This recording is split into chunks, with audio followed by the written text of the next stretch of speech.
side. Murphy shooting. Save made rebound on the view.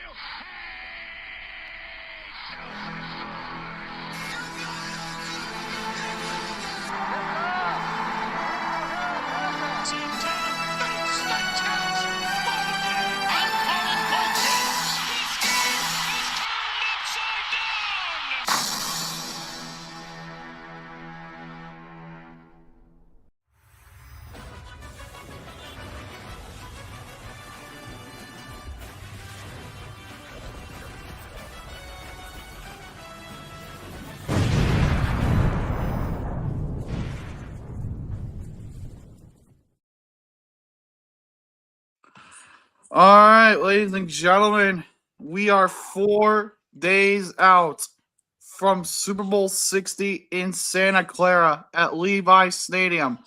But today, this afternoon, we got our Media Day event. The day where people just come together, we shoot the shit, talk some sports, everything. And obviously, we give our Super Bowl predictions at the end of each segment. We have guests lined up. We are just waiting for them to, honestly join us. So in the meantime, we'll just talk random sports for a while before the first guest gets here, whoever that may be. I will watch Canadian. That is RedRubberDuckGuin. So before anything, let's lay out how exactly this will work. Whenever someone gets in here, we'll bring them on. We'll do like an introduction and everything. And we're just going to take our time. We're not going to try to rush anyone. We're not going to like force the conversation along. We're kind of just going to let it flow. We're going to let everyone take their time. We're going to give everyone ample time to talk about whatever they want to talk about, whether it be personal projects, other sports, a Super Bowl, whatever. Just something, it's just a little fun media event. Yeah. Honestly, we'll just talk about whatever. So there's been a whole lot that's happened throughout the sports world. Let's start with the NBA because we had 2 trades happen today. Yeah, right? We had 2 trades happen, but of course one happened last night with my Cleveland Cavaliers. We just got James Harden from Darius Garland and the Los Angeles Clippers. We sent Darius Garland in exchange. And a second round pick. That trade, I mean, honestly, I thought that might be a steal for Cleveland. Yeah. In a way, that might be a steal for Cleveland. That's actually not bad at all. Darius Garland is young. He should help the Clippers out. But my thing is with James Harden is that he's 36. Right. But he's still damn good. I know they call him old. Never said he wasn't good. Like you're seeing the stats here, 25.4 points a game this season with the Clippers. And so, yeah, I still see this as a desperation move. Like they're trying to compete, but let's see what happens. We'll see what happens. And then earlier we had trade number 1 of the day. And this was coming between the Hornets and the Bulls. Just give me a second. I'm just going to the notifications so I can actually fucking read this. But let's get. Oh wait, what's NFL too? We also got what? 2 new OC hirings. Yeah, the 2 new OC hirings. We'll talk about one of them when one of our guests pops on.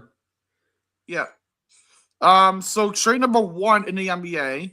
The Chicago Bulls are acquiring Colin Sexton, Ousmane Dieng, and 3 second-round picks from the Charlotte Hornets in exchange for Kobe White and Mike Conley Jr. Wow. I think the trade deadline is what, tomorrow or is it today? Let me look. NBA trade deadline 2026. It is actually it's actually tomorrow at 3 p.m. Wow, we're getting activity now. So yeah, you're gonna get this activity. And speaking of which, we had a big Shams bomb drop like an hour before we went live. I was out doing chores, just so my parents won't have to do it when they get home.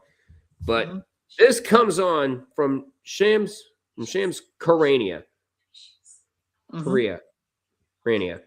The Dallas Mavericks are trading 10-time NBA All-Star Anthony Davis, Jaden Hardy, D'Angelo Russell, and Dante Exum to the Washington Wizards for Chris Middleton, AJ Johnson, Malachi Branham, Marvin Bagley, 2 first-round picks, and 3 second-rounders.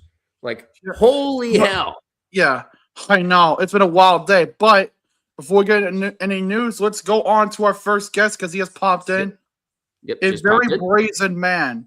This man does not hold back from anything regarding sports or anything. This dude is brazen. He's even on Holy Trinity. Let's just say that. Ladies and gentlemen, our first guest of Media Day, please welcome, hailing from Yinzaland, UrinatingTree. What's up, guys? How you doing? Hey, What how's is it going going, buddy? on? It's been a while. Yeah, definitely, man. I'm doing well. Just still trying to recover from our media day yesterday, so Yeah, definitely doing 8 that. I understand. hours. Eight fucking hours. It is what it is. We do it every year. It goes quickly somehow. There's a little bit of a slog. By the end, it's just like, okay, I'm hungry. I want to do other things. I got videos to edit, and yeah, I just saw the you were mentioning earlier about the Anthony Davis trade. Nico Harrison and his consequences. That's all I'm going to say. Because I mean, as I said, it's a lot of extra stuff. They're trading it to shed the salary. That's the reason. Oh, yeah. Anthony Davis got hurt again. That's what happened. Yeah, Anthony Davis got hurt. I'm like, seriously? Like, ever since the Luka Doncic trade to the Lakers, they've just been blowing it up. It's been a controlled demolition of the Dallas Mavericks these last 2 years and change. Mm-hmm. And also, this trade actually just happened, like literally a few minutes ago. Yeah, The LA Kings have acquired Artemi Panarin from the New York Rangers in exchange for Liam Greentree and a conditional 3rd-round pick. Dude, that is nothing, man. Yeah, that is legitimately nothing. As we went live. I mean, Liam Greentree, I thought they would get after somebody like Brant Clark or something along those lines. Like Liam Greentree was a late 1st-round pick. Like, I know. Jesus, really? Okay, yeah, that's But yeah, just the name Artemi Panarin. I saw that. So yeah, the NBA is getting big. It's getting big trades out of the way before tomorrow's deadline. Trades. I'm not sure when the NHL trade deadline. I think it's at the end of the month. If I'm not mistaken, it should be at the end of the month. Yeah, it's around the March. It should be around there. Look, Tree, obviously, how are you feeling about the Super Bowl and everything? Because I know I saw your video already, but like, I just want to like we're 4 days out from the big game, the last game of the year. Yeah. How are we feeling? I mean, I'm just ready for a game to happen, man. I mean, most of the stuff you're dealing with the media day, the preparation, more about the Super Bowl. A lot of people are more interested in the pomp and the circumstance. Like Five and I are going to be streaming that game on Sunday. Oh yeah, but mostly in that regard, it's just trying to see how things happen from that point forward. I mean, just wait and see. I think Seattle will take this game, but at the same time, it's Super Bowl's always a special time, especially if your team's in it. Exactly. It's always especially for me because I'm having to watch this game and have probably several heart attacks throughout. So. Yeah, he's gonna have several heart attacks, and if the Patriots do win, he's gonna turn into freaking illogical Emperor Palpatine again.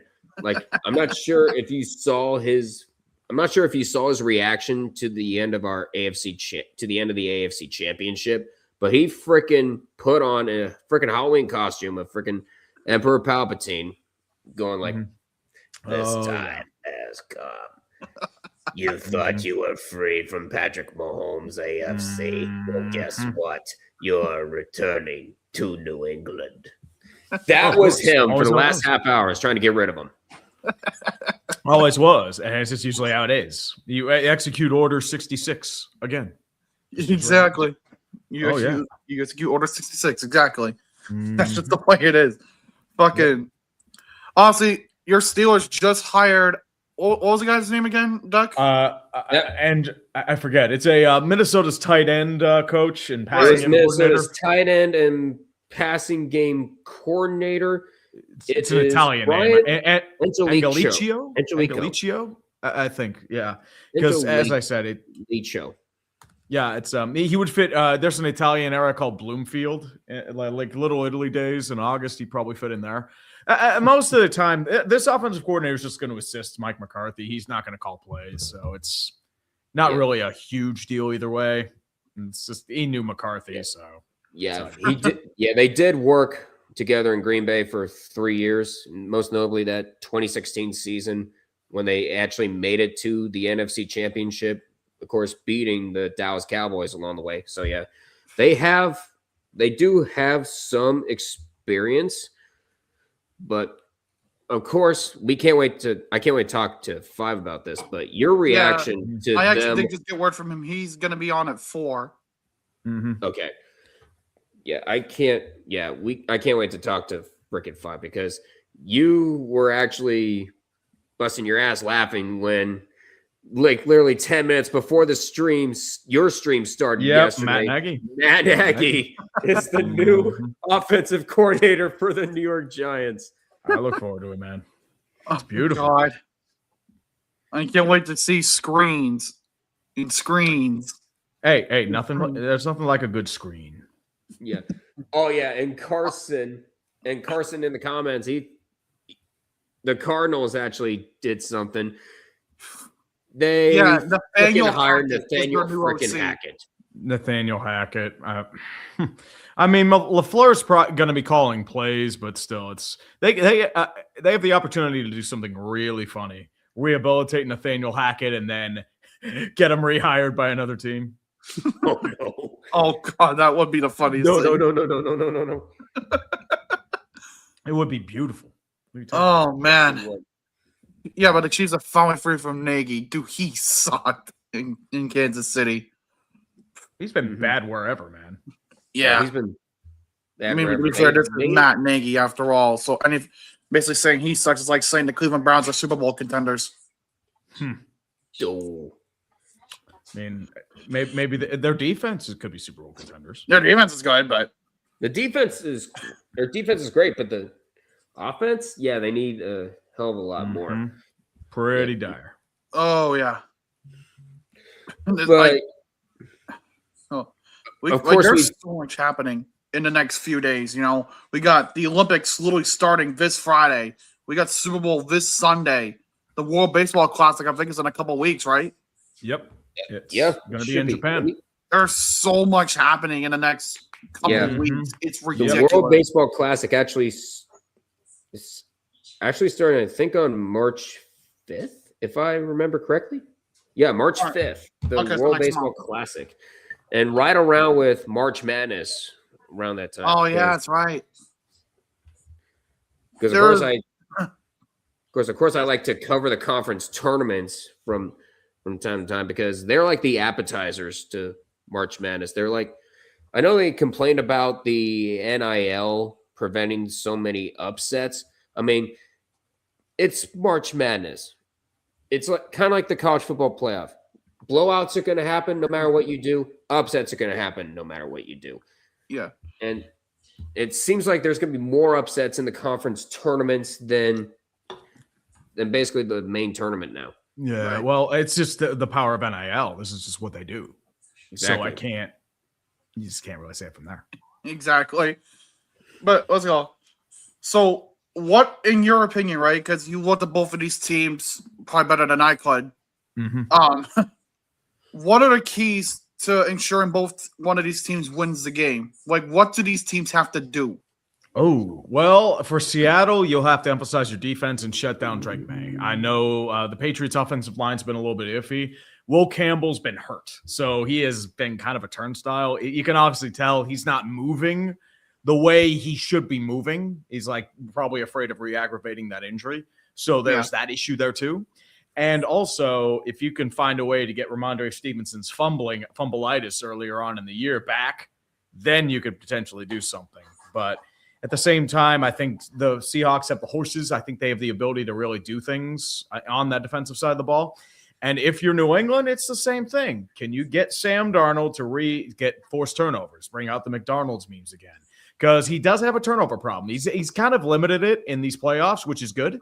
But at the same time, you have to make Sam Darnold make mistakes.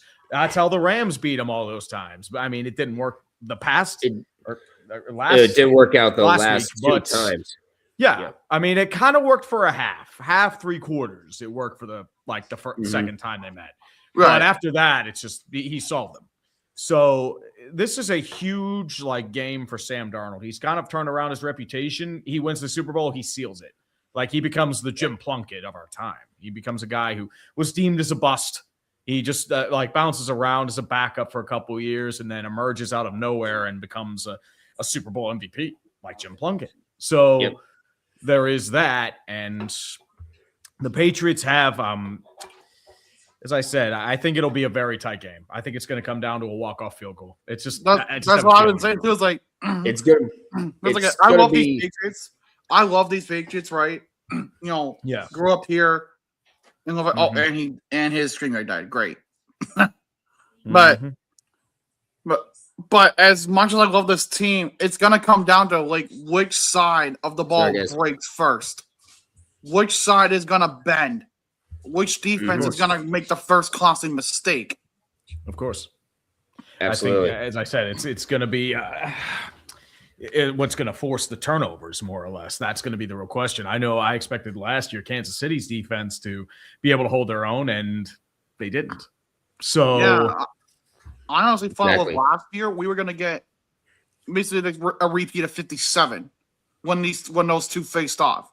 No, it was all Eagles during Super Bowl 59 last year. It was. I mean, it was just a blowout from the beginning. And I think with that sort of regard, it's the NFL wants tight contests. That's why they try to nudge it as close as they can. The thing is, that's how certain calls happen. It's not to, out of ref ball or rigging the game. They want to keep it close and let the cards fall where they lie because they want eyeballs on the product. And what brings eyeballs to the product? Would you rather watch a complete blowout and then turn it off in the third quarter, or would you rather watch a close game? Because as I said, the ideal scenario, even in a blowout, would be a 28-3 style comeback. But most people have already turned off their TVs. They'll wake up in the morning, it's like, wait, the Patriots won? What? And then it just comes back like that. Yeah, I remember that one. Yeah, I think we all remember that one. And of course, back in the 1992 season, back when the Oilers were up 35-3, and most of the Bills fans started walking out. Yep, and they would go on to have that comeback. That was the comeback, and they tried literally jumping over the fences to get back in. That's how it always goes. Yeah. And then, of course, I remember back in 2013, I think it was, when most of the Heat fans left the arena for Game 6. They're all banging on the doors, trying to come back to watch the end of the game. Nope, you already left. Sorry, doors closed. Sorry, no re-entering. Yep. It's always how it goes, man. This is why you stay in your seat until the clock hits 0. Sports are unpredictable. Yep. And I just brought back PTSD from Big Red Fro. Don't remind me of 35-3 Duck. Woof. Yeah. It's like if we learn anything, no lead is ever safe. Just have the Bruins and Blues as of recently. Oh, yeah. The Penguins have blown so many leads. They nearly blew a 4-goal lead the day before the Bruins blew theirs. I still remember that. Yeah, I was sitting there 10 seconds. I'm like, oh, God, we're doing this again. Can we stop? And then it's just, as I said, they're a fun team to watch, but for the love of God, I do not trust them with a multi-goal lead because they're going to blow it. It's I see a 3-goal lead, oh, boy, time to blow another 3-goal lead. That's the Kyle Dewis experience. As well. I actually look on Twitter, and you're like, oh, wow, you guys are up 5-1. And then, about 20 minutes later, wait, how did you guys freaking lose? Why? Oh, yeah, it's you're really good at this, right? I really saw this one stat where, rest of the NHL in multi-goal leads in the third period.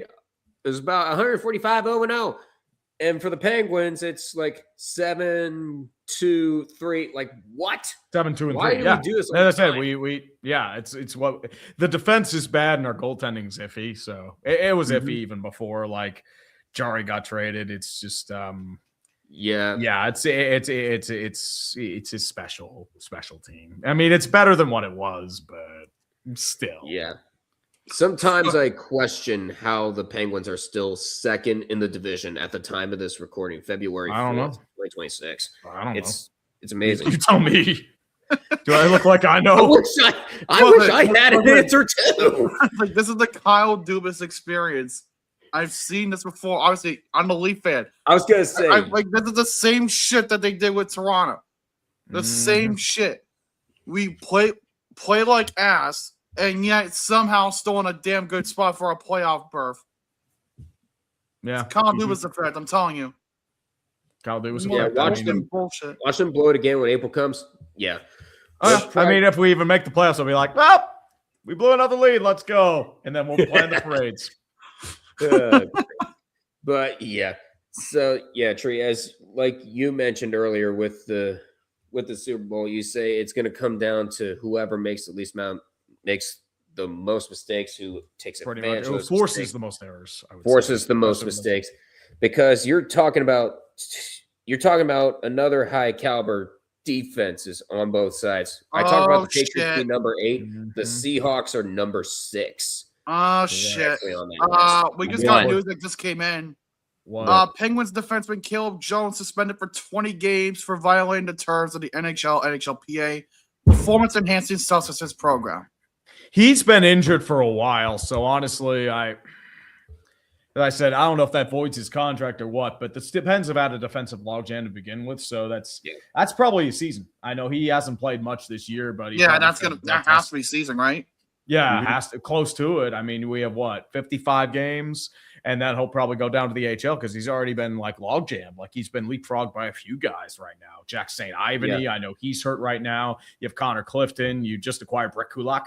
So I think Caleb Jones, he's probably on his way out in the offseason. He's got one more year left on his deal. You'll probably get like a 4th or 5th round pick for him. As I said, just is what it is. Not real shedding any tears. It's a business. That's you play stupid games, you just get stupid prizes. That's all you really do. That's exactly what it is. Like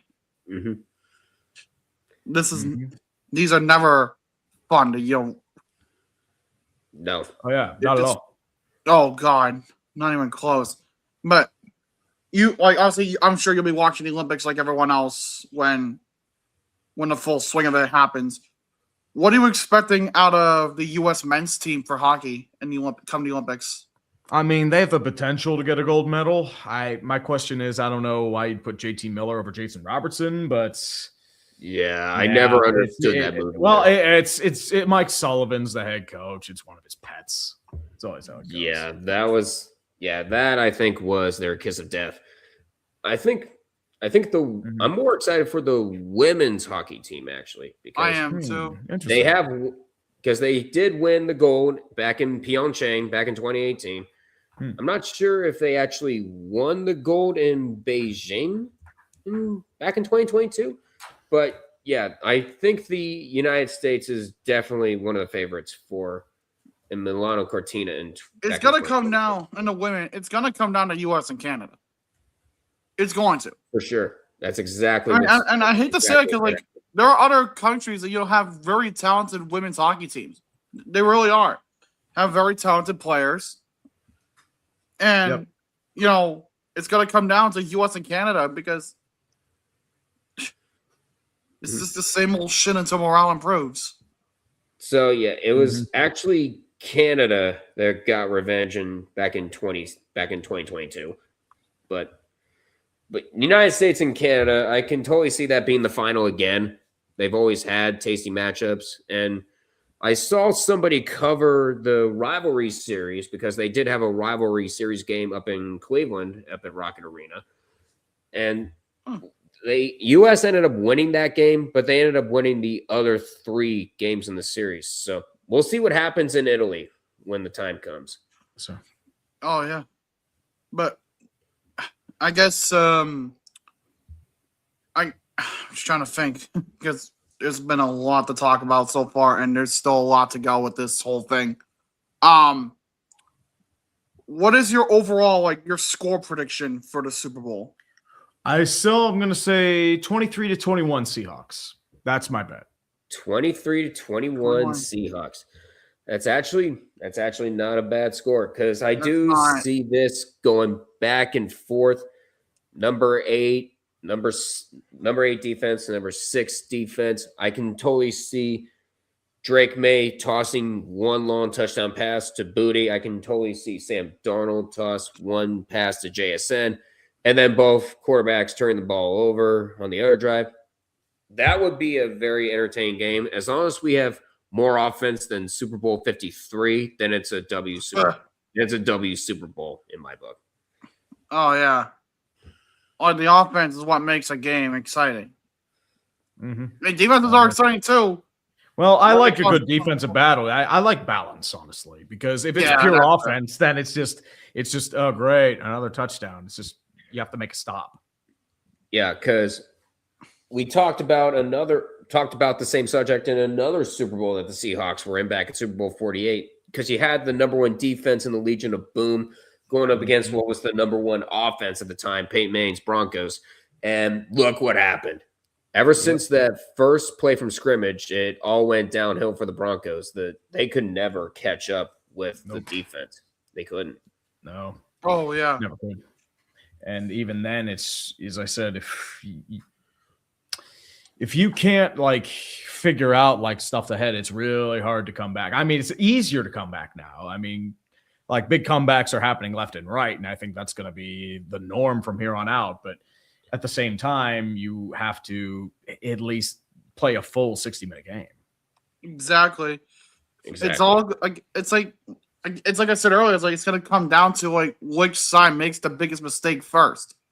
Because like both teams honestly have been pretty balanced in terms of how they play. Because while Seattle's been more dominant on the offensive side of the ball, Pat's defense has been reliable.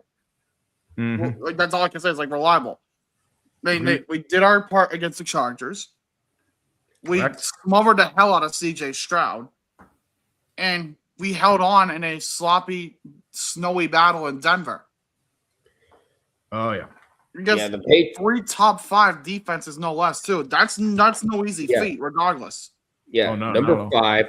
Yeah, started with number 5, then number 1, and then number 2. You had a gauntlet, which is why I'm not really putting much stock in Drake May playing poorly, because they played really good defenses. And honestly, Houston should have won against New England, but they, CJ Stroud shit his pants. And then Denver should have won, but they didn't have a quarterback.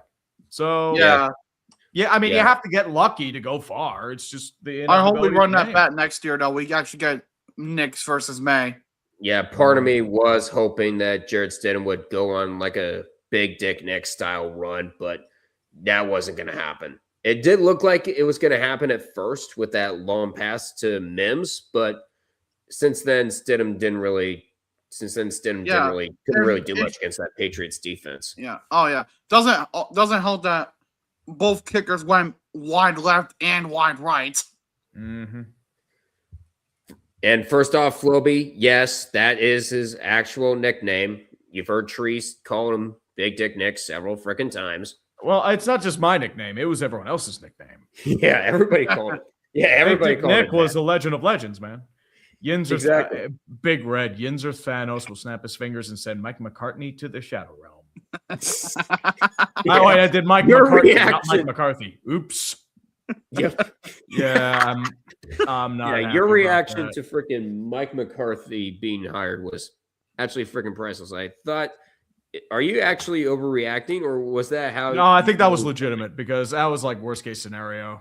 Because the thing is, my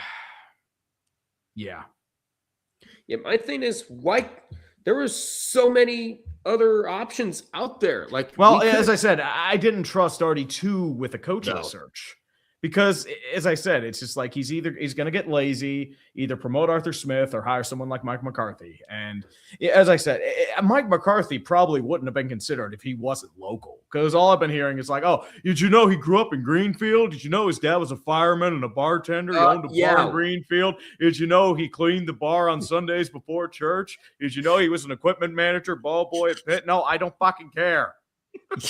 I mean, we've been hearing that for over a decade now. Yeah, we get it. I mean, I found him insanely overrated to begin with. So it's At what point does it become evident that the Steelers are starting to turn into a boys' club? They have. Here's the thing: if you actually look at the Steelers' history, the original Art Rooney ran this team like a country club. They were a walking joke for decades on end, like one of the worst records until Dan took over. And Dan was the one that actually led them to prosperity with a few like lulls here and there. But it's been a slow kind of like gradual plane ever since RD2 took over for Dan, which was about the early 2010s. So as I said, Art 2 is Dan without anything that made Dan great. He's honestly our John Mara. That's the easiest way to really say it. He's a dude who like he was in charge of finances and like the financial side, ticket sales, and he wasn't actually in charge of football, and it shows. Yeah, I think before the 70s, we actually made the playoffs, I think like just one time back in the 40s.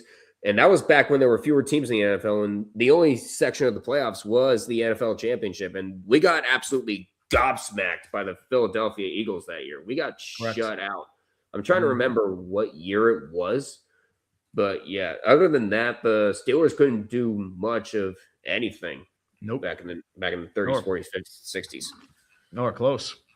I mean, they had a few things like Bobby Lane, the infamous Detroit curse. He got traded to Pittsburgh. But yeah. Oh, jeez. And we have our resident Cowboys fan from Connecticut that's complaining about Jerry Jones. I still remember back at the start of the year, actually a week before the start of the season, when the Micah Parsons trade broke just like a minute before you got the five of you on Clickbait Sports went live. Tom was losing his shit. You were losing your shit. Yep. Five was about to lose his shit. Perna Scooter was just like Stonewall. It's just like shock. Scooter was staring at the menu like was like staring at fireworks. He couldn't like Scooter.exe has stopped working. Like he had the exact same reaction you had when the Falcons drafted Michael Penix Jr. Like he completely freaking broke on the inside. Honestly, I think everyone broke. I'm just sitting there like, what? I still don't get why they made that deal. Yeah, I don't get why. As I said, they realize you have a massive quarterback problem now, which is great. Congratulations. Yeah, I still remember. Yeah, Michael Penix bringing back so many great memories. I remember when we streamed when Illogical and I streamed the draft. As soon as I heard the pick was in, like 1 minute later, Illogical was laughing his ass off. I'm like, dude, what did you find? And then he freaking spoiled the pick for me, and then I was dying laughing. Like, what? Yeah, because that pick came out of nowhere. You have Kirk Cousins right there. You need to. Well, it's not just that. Focus on O-line. No, they needed edge rushers. Yeah, edge rushers. They needed like just about anything, but you go and get a quarterback, and the Falcons haven't. It just shows that the Falcons haven't learned much of anything. Hell, I remember when the Bengals picked Jamar Chase all the way back when, and people were calling that a mistake pick. Well, the problem is, like, they needed O-line for the time, but I think they couldn't have gone wrong with either pick. The problem is that Bengals have tried to get an O-line for Joe Burrow. It just hasn't worked. Yeah, exactly. But I think the Steelers have actually made more of an effort to get an O-line for their quarterbacks. But the sad part is it hasn't been paying off. Like, I complain about Broderick Jones a lot during streams. Like, oh, God. Yeah. Well, Broderick Jones, he's done better this year. He has. The problem is hopefully changing the O-line coach will help because our guy was not good. But as I said, they have more talent on that O-line. But how's it go on? Do you think Kirk Cousins is going to retire after his contract is up? He might get cut. I think that's the thing. Like, they're looking to release him potentially. Yeah, and you'll stick with Penix, but then again, like, who are you going to back him? Who are you going to get to back him up? Well, I think you can get another veteran quarterback from somewhere. I think they can probably another scramble. I think what's happening is they're going to get somebody to compete with Penix. I think that's the thing, because Penix has had 3 ACL tears in 5 years, and he was very hot and cold. Yeah. So I think safe that to say it has not worked. And here's our resident Ravens fan, Valor. It's Broderick Jones, aka Free Sacks. We've had less free sacks with him this year. Yeah. Oh, dude. Here's the thing. A Baltimore Ravens fan saying that with Daniel Fa'alele. Yeah. No. Yeah. Valor, you kind of have less room to talk about this. No offense, dude, but I'm sorry. Yeah.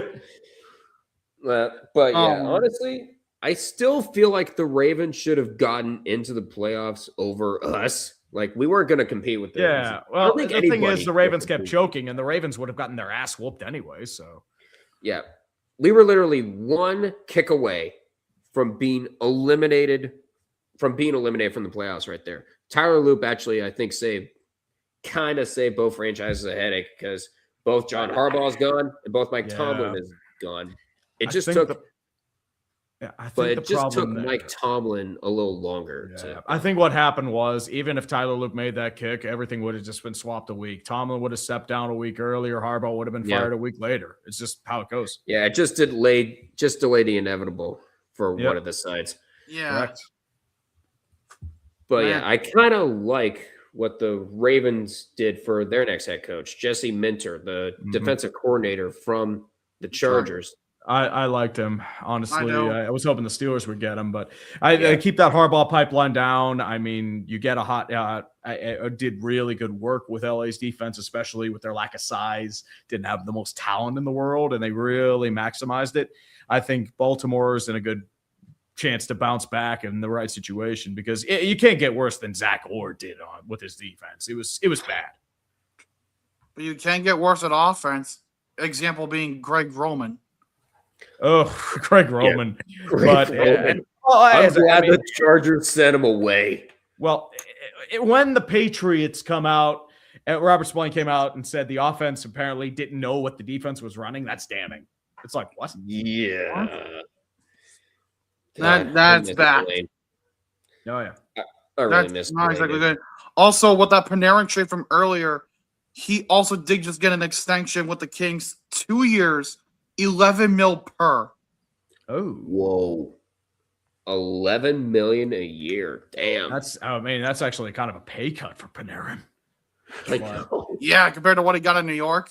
Yeah. Yeah. I mean, as I said, he got like 12, 13 in New York. He took a little bit of a haircut just to, get to LA, because the thing is, Artemi Panarin's always wanted the big city life. That's why Columbus couldn't sign him.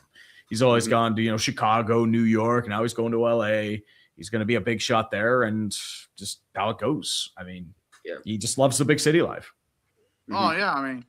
And also, Valor beat barring Lamar. You want more of it.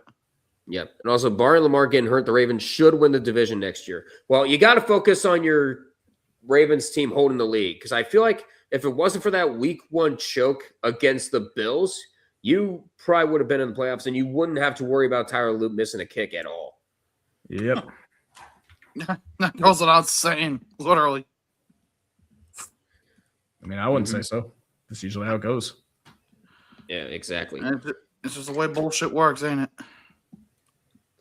Yep. This is why you play all your games to the best of your ability, because one false step at the start of the year could actually end up hurting you at the end of the year. Mm-hmm.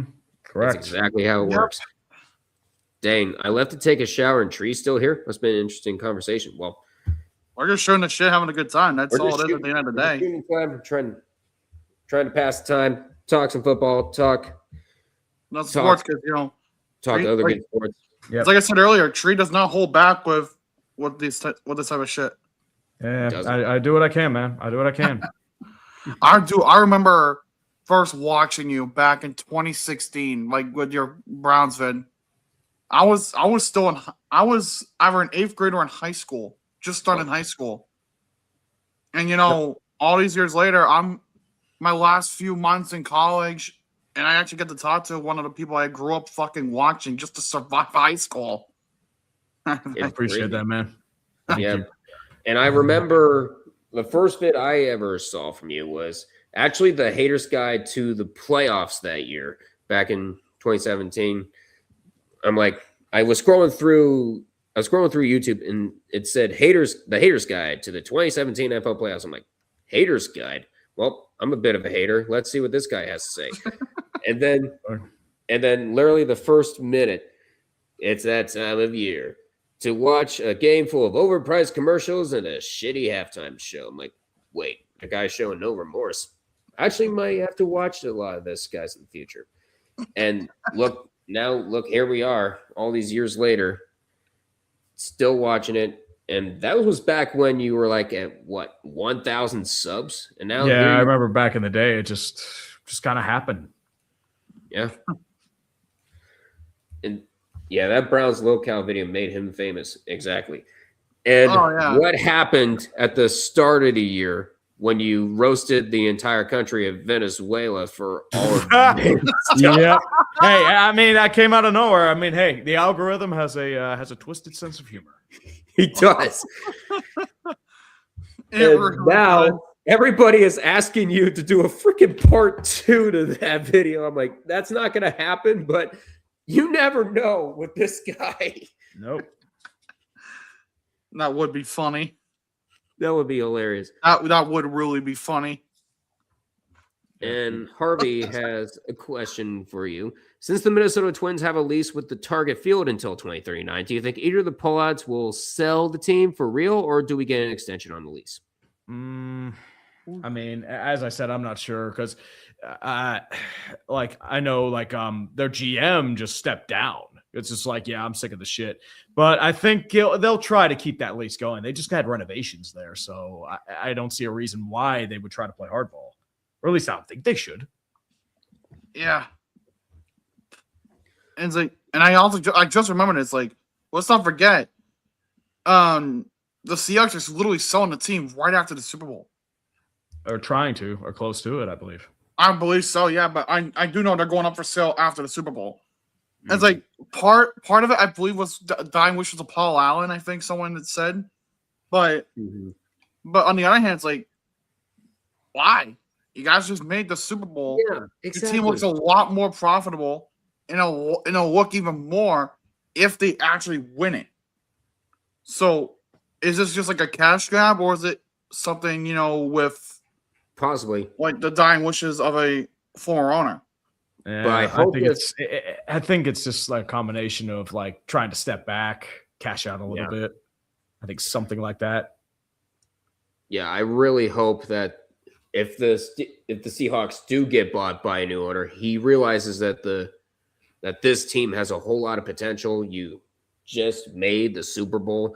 Regardless of whether you win or lose, I hope you try to keep the game together as much as you can, because this is a very talented roster. And if you don't do anything with that soon, you're going to turn into the Detroit Tigers with the ring. Like, I still remember that Modern Tragedy video that you made about the Detroit Tigers. Always them consistently coming up short, failing to fulfill Mike Ilitch's wishes.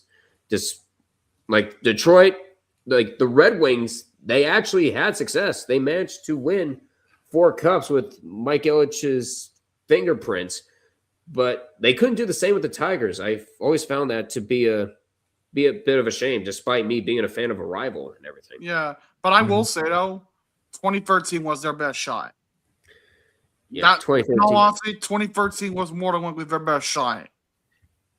Because they made it to 2 World Series and they only won 1 game, and that was the first one they were in during that time, 2006, against the Cardinals. Wait. Oh my God! We just got Chris. We literally just got Chris Paul. Oh my God! That's a Shams bomb. Oh my God! Shams bomb. It's a 3-way trade.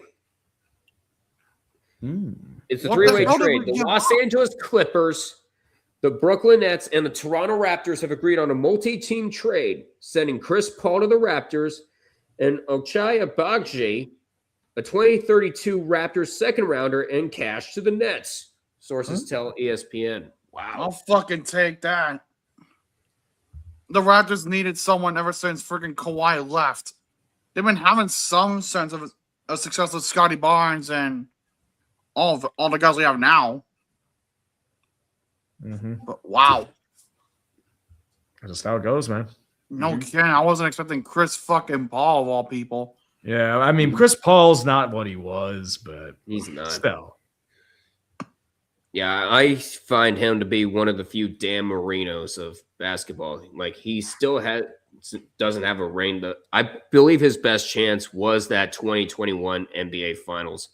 Back when, regardless of what happens, we would see a team feel some form of joy after 50 years of futility with Phoenix and Milwaukee. That ever since the Suns went up 2-0 in that series, they just completely fell apart against the Bucks.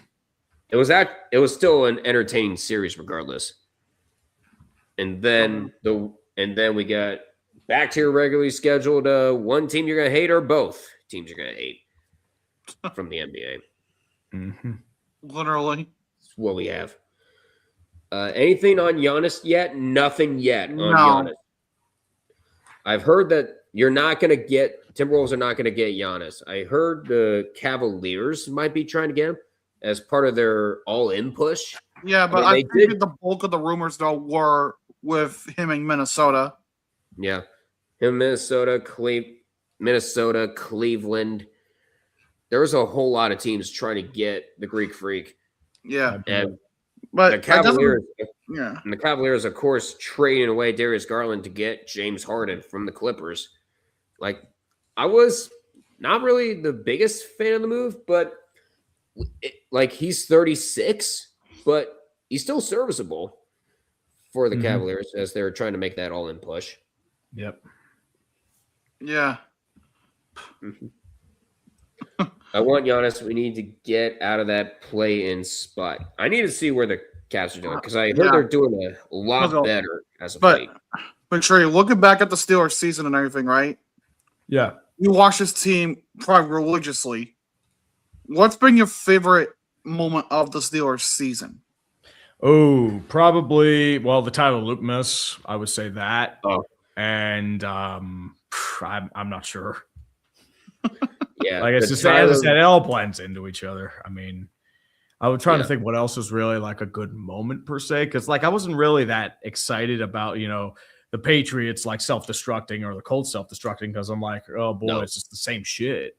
That's the problem. Yeah, and exactly. It's just like it is what it is. Yeah, I literally posted a short back in August when we signed Aaron Rodgers. Nothing's going to change. Plan the parade of 9-8. Well, we didn't go 9-8. Although we went 10-7. 10-8. 10-8. Oh, yeah, 10-8, yeah. Yeah, 10-8. Yeah, that makes it better. But yeah, still a winning season, regardless. Still winning season. Mike Tomlin can safely say that. But yeah, honestly, I don't think he's coming back. Honestly, I was like, I don't think the latter. Yeah, the whole offseason, I was like, why are we getting Aaron Rodgers? There was a whole lot more. There's a whole lot of quarterbacks we could have gone after. One of those names I brought up, Sam Darnold. We could have had Sam Darnold here, but I'm not sure how we. Oh, I don't think Sam Darnold would have gone there anyway. I think they were all in on Aaron Rodgers or nothing. Yeah, they went. Yeah, they went all in on Aaron Rodgers, and now we're basically becoming the Pittsburgh Packers, basically. Pittsburgh Packers. But the thing is, now we're seeing what Sam Darnold can do when he's not being held back by the Jets. We saw with Minnesota, despite going 14-3, but they did go 14-3. But the problem is the Lions went 15-2. They would both go one and done in the playoffs that year. But we saw what Sam Darnold can do if he's not being held back. And the Seahawks, they took advantage of it. Would he done the same with the Steelers, though? I'm not sure. Yeah, I'm not sure if he would. That just remains to be seen. Of course. but you never know. But the thing is with sports, you never know. No. And that's why you play the games. Yeah. So Tree did say that the Seahawks, you didn't change anything from yesterday's media stream, 23-21. That's That's actually a pretty realistic pick. Oh, it is. And Harvey's going, Tree, you're lucky. The Steelers beat the Vikings because we had North Dakota State legend Carson Wentz. Duck and I streamed that game. I was disappointed that the quarterback from a dynasty turned into trash. Sorry, Carson. Yeah. That's how it goes. Why is Minnesota? Yeah, Minnesota just tends to ruin everything they touch. Yeah, they That whole they could have kept Sam cursed. Darnold, right? This could have been the goddamn Vikings in the Super Bowl if they kept Darnold. Mm-hmm. They could have had it with him, but instead, the now former GM saying, "Yeah, go ahead, see what's out there. Go enjoy yourself somewhere else." Oh yeah, yeah. I'm sure the Vikings are really regretting that decision now. Mm-hmm. Yeah, all the men's teams over there are extremely cursed. I say men's because look at the women's team. Look at the Minnesota Lynx. They have 4 WNBA championships. And now look at the Minnesota Frost from the PWHL. We've been following that as of late. They've won back-to-back Walter Cups. The thing is, it is possible to win championships in Minnesota. It's just that Minnesota is just plain cursed. I was gonna say, could we potentially in the future see a urinating tree video about the PWHL? I don't know enough about women's hockey, unfortunately, so I don't think I'm going to be the guy to do it. No, not that I'm against it. It's just I know. I get it. I'm in the same boat when it comes to the NBA. Mm-hmm. It's like I don't know much about the NBA, so that's why I don't do stuff about the NBA. Yeah, it's kind of like horse racing when Illogical decided to stream the Belmont Stakes. I'm more into horse racing than he is because I've grown up around horses my whole life. I've been watching the Kentucky Derby and Preakness Stakes and Belmont Stakes with my mother. And so I was actually cheering back in 2015 and 2018 when we had American Pharaoh and Justify winning the Triple Crown. And horse races are actually very fun to watch. And I would like to go to one of those events in person. It's one of those on the sporting events I need to attend before I die. I bet. Yeah. I mean, as I said, I think we're all in that same boat, dude. Mm-hmm. But Floby, Tyler is not one of them. It's an inside joke we have. It's an inside joke we have, Tree, just so you know. It's all good. Understandable. We try to have inside jokes. It makes her for more shit posting content. I know that feeling, man. It's like the thing with Red, right? Like you saw the super chat I put yesterday in the Justifier Media, the one about the 2 tight ends. Yeah. So let's go with that, right? Because I run my own little fantasy sports thing. Not we don't put money on anything. It's just for fun. Yeah. But Red, back in 2023, when he was with us weekly doing the streams of us, it was on week 3. He saw a team in fantasy start 2 tight ends, and he damn near lost it. That's why I was wondering what that was about. Yeah. No, and then the week after, oh wait, actually I think we got one of the clips here. This is one instance, right? We're gonna put it up on the screen in a second. This is what one instance of 2 tight ends will get you with Red. God, this outside. Just this fucking you would get a full-on rant. And one time, I think he did scream so loud that he ended up getting the cops called on him because he left the windows open, and the whole neighborhood freaking heard him. I'm like, oh no, Red, you definitely weren't thinking ahead of time about this. To answer your question from yesterday, one of those tight ends is Trey McBride. He'll still find a way. Find a way to get mad about it. Dude, at one point in the season, I had freaking Trey McBride. I even had Brock Bowers to go along with it. So I actually had 2 legit tight ends. I actually had an excuse to start both of them. Yeah. At the same time, but yeah, you did. It doesn't really matter. Red's still gonna lose his shit. Always does. It was funny though.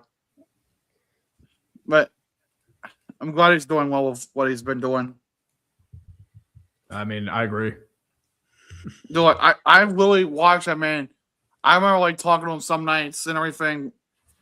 And the more that he did the fantasy streams, I noticed it. And maybe I don't know if Duck did, but the more we did the fantasy streams in the first year, the more out of his shell he seemed to have come out. Because he would talk more and more. And I don't know if that was a kickstart that he needed or if it was just something he thought of. But he went and did his damn thing and it blew up. I agree, man. I mean, sometimes that's all it takes.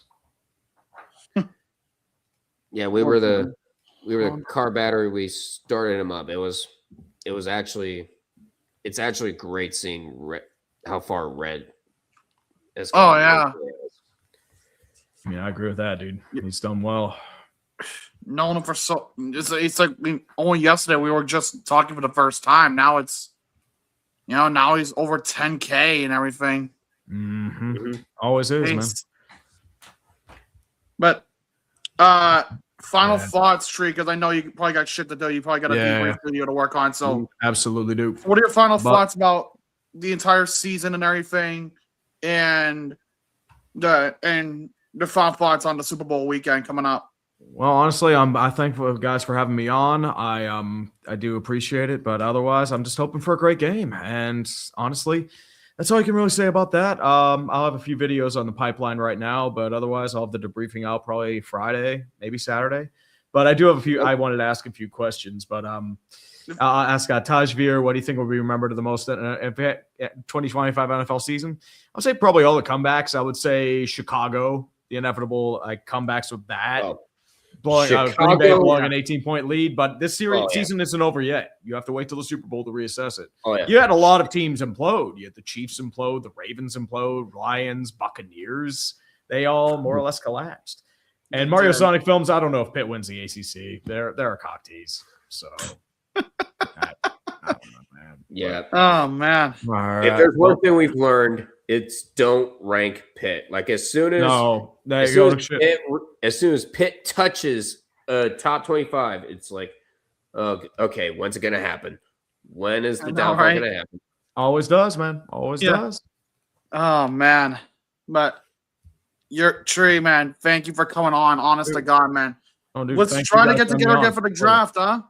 Absolutely. I mean, the problem is I don't know about the draft because I'm going to be super busy with it being in Pittsburgh. That's the only thing. But if you do it I'll probably be going to the draft. But if it's like a couple days before the draft, that'd be fine. Yeah, I was about to ask. We can definitely talk about it before the draft. I was about to ask, can we expect some sideline reporting for the draft? But you being in Pittsburgh, I will not be announcing a pick. I will not be announcing a pick. No, we weren't expecting that, but they really do. They really do need to do it. But yeah. But again, Tree, thanks so much for coming on and shooting the shit and enjoy the game. You and Five, definitely. Cannot wait. Definitely, man. Appreciate you. Thank you again. Yes, sir. Appreciate Have a good day, guys. Peace. Peace. Good day. Oh, sorry, did not mean to remove it. But we have our next stage here. I already removed myself once during Tree's interview. Yes, you don't have to remove me. Actually, this man is bald, but he is definitely beautiful indeed. Dick Clipper PI. Ladies and gentlemen, our next guest on the Media Day stream, Mr. FivePoints Vids. How's it going, man? Hey, guys. How's it going? What's going on, man? Sorry, I'm in a parking lot. I'm not at home right now. So I had to take a couple minutes to talk to you guys. How you doing today? Good. Not much, man. Not much. Honestly, so Super Bowl's 4 days away. How are you feeling about the whole how the season's played out and everything? It's been an interesting year. I mean, it's been up and down. It's been a close season each game in the playoffs could have gone either way. I think it's been a much better season than last year. You know, the Eagles just kind of steamrolled everyone. Now you don't really know. The Hawks seem like the team to beat, who could be a lot of trouble. Very well bring the championship home. But at least it's not one of these ones where we just pretty much know we're going to win it before we even start. So I think it's been this is the matchup that teams that are there deserve it most, and we'll see what happens on Sunday. Yeah. Yeah, man. So honestly, I gotta ask you Yeah, because I man. know what happened yesterday during your media day stream with Dumpster Fire and everything. How do you feel about Matt Nagy as your new OC? Oh God. What was that? It cut off. I said, how do you feel about How did you- Nagy as your new OC? Basically, how did you feel about Matt Nagy as your new offensive coordinator? He's not talking. Oh yeah. You know, I can't say I'm excited. You know, like generally, like when Harbaugh got hired, we're definitely excited, and now it's like, you know, whatever. I mean, the results have to be there. You know, you can't just rely on off-season wins. That doesn't make any sense. That's why they played the games. And if Nagy can come in and do a good job and prove the doubters wrong, because there are plenty of those right now, I think you know, that'll all be worth it in the end. But if he's maligned, if the offense looks stale, if they have trouble scoring points with the weapons that they're supposedly provide, Jack Dart, then there's going to be issues for sure. But I think we'll be fine. Yeah. Yeah, I It's really just because hope John that. Harbaugh is your new head coach. How do you feel about that? Yeah, I mean, he's bringing veteran experience. So he's a Super Bowl winning coach. He had a sustained success in Baltimore. Maybe, you know, if you ask a Ravens fan, maybe they should have done more. Maybe won another ring. They had Lamar Jackson. Only got to one AFC championship game. And it was definitely his time was His time was done. Oops. Okay. All right. Am I still? Yes, you're good. You're good. You're good still. Yeah, definitely his time was over in Baltimore, but it, you know, we got a veteran presence that we haven't had in the last 4 coaches. So I think we're done hiring idiots like Joe Judge. We've got a guy that at least is going to act like an adult. For sure. Yeah. For sure. But So, you were gonna say something, Doug? you go on. I forgot my question. Okay. So, trying to think of a question here. Okay. So, obviously, you watched both of these teams throughout the playoffs. You've seen how they play and everything. What are the keys to winning this game for both teams?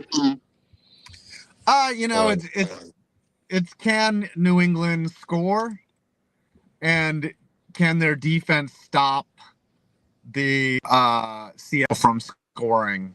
Because if they, you know, I think Seattle's defense has played well. They shut down San Francisco, which has the most potent offenses in the playoffs. And then for Seattle to go out, beat the Rams, and also, you know, and score a lot. Like, New England has a good defense, but I don't know how good. We don't know how brilliant that defense is. They only scored, you know, obviously the weather factor in Denver. They scored 10 points, but apparently that was enough, you know, to get it done. And yeah, I think those are the matchups that, you know, whether Seattle can run the ball will be important, because I think Darnold's just playing pretty good football, and as long as he doesn't make any mistakes or get broken down or get attacked in particular, I think he'll be fine. I think what will happen is, you know, New England's going to be able to get pressure here and there, but Darnold has been handling that this entire playoffs, and I don't see it being any exception. I think he'll be fine. But it'll be a good game. I think it'll be close. A lot closer than people think. It's like, I've seen a lot of people shit talk the Patriots like, oh, they had the weakest schedule. They're not going to beat any of the teams in the playoffs they face. They got lucky with the Chargers. CJ Stroud shit himself. Oh, the Patriots aren't legit. They're frauds. And all you, but being 3 top 5 defenses in the playoffs is nothing to laugh at. And this is why the rig.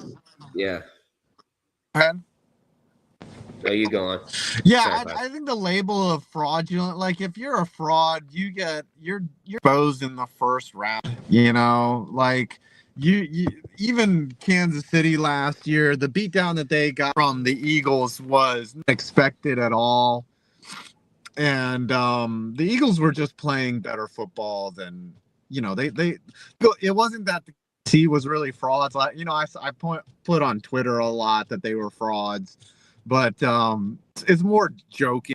But the way that they beat the Commanders, the Eagles did, and then they just went out and beat the Chiefs in the same way.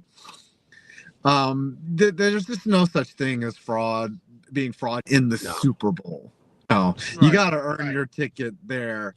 And I don't think anyone's necessarily, well, at least to me, I don't think that New England is fraudulent in any way. I just think that they're going to have to, you know, if they want to prove themselves, this is the biggest stage to do it on, and they're here. So they've earned the right to make this appearance. And again, I don't think that there's any way that well, I mean, it's certainly possible that it could be an ugly game and that Seattle crushes them, but I just don't see that. Yeah, I talked about this with Tree. I don't really find the Patriots frauds at all. Like, as soon as the regular season is over, it's a clean slate. You got your seeding, now you got to deal with the rest of the schedule. And they managed to take care of the number 5, number 1, and number 2 defenses in the NFL that year. 3 top 5 defenses, then they managed to beat all 3 of them. And you're going up against probably the weakest defense that you face in the playoffs but it's number 6. Like, I don't really find the Patriots to be fraudulent at all. And like you said with the Chiefs, despite you calling them frauds, they made it all the way to the Super Bowl. The thing is, they've been winning games and they made use with what they had. But the thing is, the Eagles, they just had all the momentum. They just had all the momentum that year with Saquon Barkley and, of course, Jalen Hurts throwing to Devonta Smith and A.J. Brown that wasn't actually whining to get the ball because he was actually getting the ball. Like, that Eagles team was actually something special. And unfortunately, the Chiefs ended up being a victim. Yeah, if any team was going to take them down, it was the Chiefs, and they clearly couldn't do it. So I just don't know what, you know, that was hard to watch. I completely understand. Yeah, I think the New England, the fact that they got past all these defenses, especially Houston, but I think Houston really squandered their opportunity. CJ Stroud just played awful. And yes, New England did force those turnovers and execute and get 4 interceptions. But also Stroud was throwing some terrible balls in that weather. Yes. Like, if Stroud had just played edge, you'd be talking about, I think, Houston in the Super Bowl. But, yeah, but you got to give New England credit where credit's due. Their defense has really stepped up. And they're very yeah, I mean, they held the Broncos, you know, Bo Nix aside, to 7 points. I think though, if Bo Nix was healthy and the weather, you know, they started the game an hour before start time, I think you'd be talking about the Broncos versus the Seahawks right now. Oh yeah. But of course, you gotta talk about both characters because Will Lutz was missing kicks. I never thought I'd see the day where Will Lutz was missing 3 kicks, especially in Denver. But of course, you got to talk about the weather, with it being a snow game at around the 4th quarter. It actually turned into a very entertaining game to, like, very dull in a matter of minutes. But the thing is, the Patriots did what they had to do during that game. And yeah, the conditions were bad, you know. And Nuts Lutz was missing kicks, and it was pretty ugly there. You think under normal circumstances, at least one of those kicks goes in, And the weather really, that's what you fight for home field advantage. Sometimes it's not an advantage, and it really ended up backfiring against Denver in that case. And I get why people complain about domes, etc. But if you want to win a game, sometimes the snow works against you. It certainly worked for the Patriots. But it definitely worked against the Broncos when they needed points and the field goals were gone. Yeah. Speaking of domes, I know you like to talk about stadium porn and everything, talking about stadiums like every couple days. Of course, I live in Northeast Ohio. I happen to be talking about one of the teams that's complaining about building a dome, the Cleveland Browns. And the way I see it, I just see the dome as an opportunity to do more.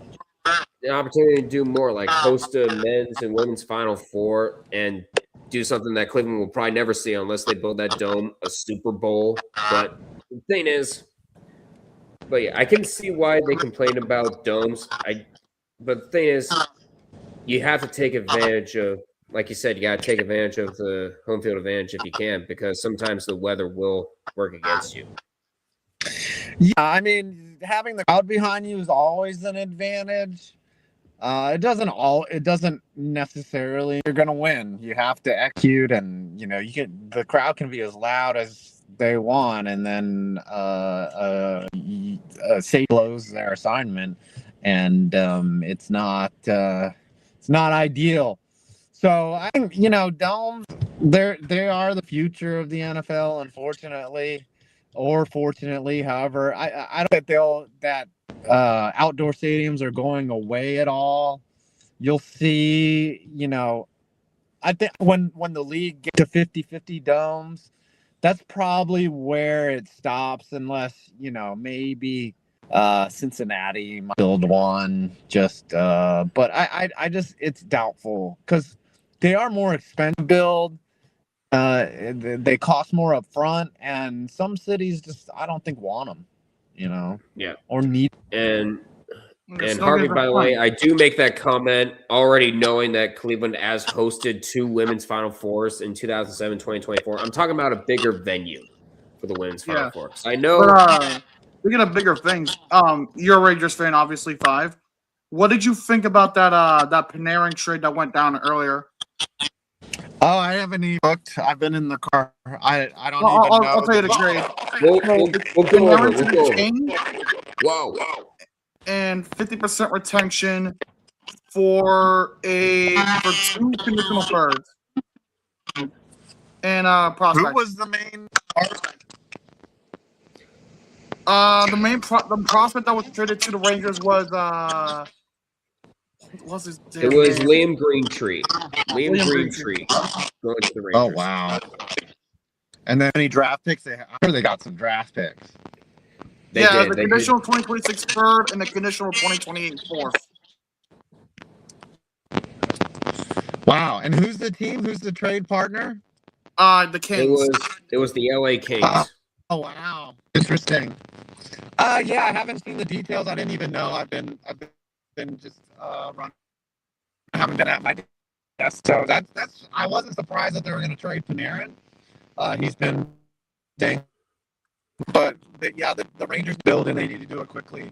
And unfortunately, one conference semi under the Panarin and Cashapp era happened. This is just this is the deal now. A lot of players, and you hope that you can win a cup during your window. And unfortunately, the Lightning were just too good, or the Panthers were just too good, and they took care of the Rangers that season, and here we are. Yeah. But Five, your final thoughts, because I'm sure you want to get home. So, what are your final thoughts about Super Bowl and everything coming this season? What's that? I said, so what are your final thoughts on the NFL season and the Super Bowl weekend coming up itself? Oh, you mean my thoughts for the Super Bowl or this weekend? Yeah. Yeah, the final thoughts of Super Bowl 60. What are your thoughts? I said the Patriots will win just because everyone's taking Seattle, and like I said, it'll be a close game. Games this year kind of been engineered to be that way, and I don't think the Super Bowl is going to be any. They're going to want it to be. There'll probably be a couple pivotal pass interference or catch calls, and some drives extended by illegal contact. Like it's gonna be a close game, but the Patriots probably pull it out because milk us. Yeah. All right, Fab, we're gonna let you get back on the road and everything. You're taking the time to come talk to us. All right. And hopefully we can get together for the draft. Yep. I appreciate you guys. See ya. No problem, buddy. Thank you. Yep, no problem, Five. Thanks for hopping on. All right. Oh, jeez. We'll try. Yeah, Five's phone sound like a 1920s analog radio. Analog radio is crazy work. But yeah, so as it kills in time, we'll bring in our resident mammoth fucker, Valor. What are you talking about? That's not the title I was expecting to go by. The correct title is current USF champion. Nope. Oh god, here we go. Yeah, He's plugging the banners into his freaking ears. Let's get it out. All right, buddy. I can't really hear you because I got my 7 USF weekly win banners plugged in my ears. You hear and him? I got my 5 fantasy football banners in my goddamn ears. Your point? I got more. Come on, dude. Anyway, it's good to be here. Nice to see that Tree and 5 Points stop by for a bit. Oh yeah, 5 Points stop by. Tree was on for nearly an hour. Tree was on. We talked to shit for nearly an hour. You got him to freaking react to that meme, and a lot of people when Tree Cord reacted to it said "Hell's frozen over." Oh yeah, hell is frozen over. It has frozen over. I mean, it's really been a wild few hours. Like, we've had a couple of crazy NBA trades. Panarin is obviously going to the Kings. Yeah. No, it's been crazy. Like, we do. Well, like how you tried to throw a jab at Tree and he just hit you right in the face of a frying pan. Yeah. Yeah, that's the thing with Tree. He always has something that he retaliate back with. Except one time, I actually broke him once. Yeah. Before Valor speaks the question for Duck and Illogical, who's all on this stream today? Well, we actually had Tree. We actually had 5. We're looking to see if we're going to get one more member from the dumpster fire here. Trying to, but I haven't heard anything from him. Yeah. Also, Illogical, did you get a haircut? I did. Yeah. Smooth cut. I did, yes. My stepdad's retirement thing is tomorrow, so I get touched up. All right. Next. Meanwhile, I had mine last Saturday. So all right. Here's the things to know. I'm going to give you guys a little bit of advice here. So some of you already heard of the USF before. It's the Tree Reddit shit posting competition. A lot of people have come through the ranks and have ultimately gone to big things. Our main example being Red, who was a former USF champion, he was the winner of season 7 when obviously now he's a big content creator. Hell, we could see the next few great people come through. I'm not sure what happened to Ostrich. I know we've had greats like him. Double Dan has gone on to better things now. He's like a college sports broadcaster now. Mm-hmm. Like, he does occasionally stop by. Shit happens in the most mysterious of ways, I'm telling you. Yeah, the big thing about this whole thing is you got to get lucky with the algorithm. Like, for example, you got to know you have to make sure it hits. Like, for example, if you feel like you got to basically, like, if news breaks or something during the middle of the week and it's legal, you have to be the first to get on it. Right. That's what happened. That's why you got, like, Harmon winning the second to last week, because he was the first to jump on the Miami winning the losing the national championship to Indiana. Right. Or for me, I was the first to get a truth nuke on both conference champions games. Mm-hmm. You know, the one I posted that maybe won there. And that makes me the first ever person to win more than one nuke week in a single season, which I won the first one this season, by the way. Right. Enough, I'm going to say. This season, the NFL has been pretty wild, not going to lie. Ravens especially, Lamar's injury, the many choked leagues. It was pretty much inevitable that management was getting tired of Harbaugh's antics, and they canned him. Yeah. The Minter hire is an absolute steal. Mm-hmm. Oh, Yeah, yeah. I was really kind of hoping that we would get somebody like Jesse Minter or I wonder who the Rams I was trying to figure out who the Rams pass game coordinator was, like Shalas. I was hoping we kind of get somebody like him, or maybe even the Jaguars offensive coordinator. Even he was a popular candidate. But no, even with this current core putting together, there's still a lot of Harbaugh influence on the team. With Minter being a former coach during Harbaugh's time as well. Anthony Weaver's back as our defensive coordinator. Our offensive coordinator is pretty much a nice shot in the dark. The guy that led the Bears success. What the fuck? Huh?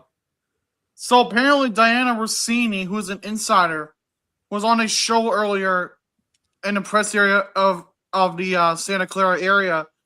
And apparently on that show, she said, and I quote, that Max Crosby wants to play for Mike Vrabel. Are you fucking kidding me? Oh my God. If Thanos is back, ladies and gentlemen. They might surpass Buffalo. If Max Crosby is back, play for New England, I think everyone is fucked. Somebody better legitimately think that New England is heading back to that dynasty level again. Who wants to park Thanos' car? Because he's going back to Boston. You thought he was gonna go home to Detroit. No. He might go to New England. Oh, he's so could. It's still a possibility. We don't know where Max Crosby's at. Absolutely, it's still a possibility. You kidding me? Yeah.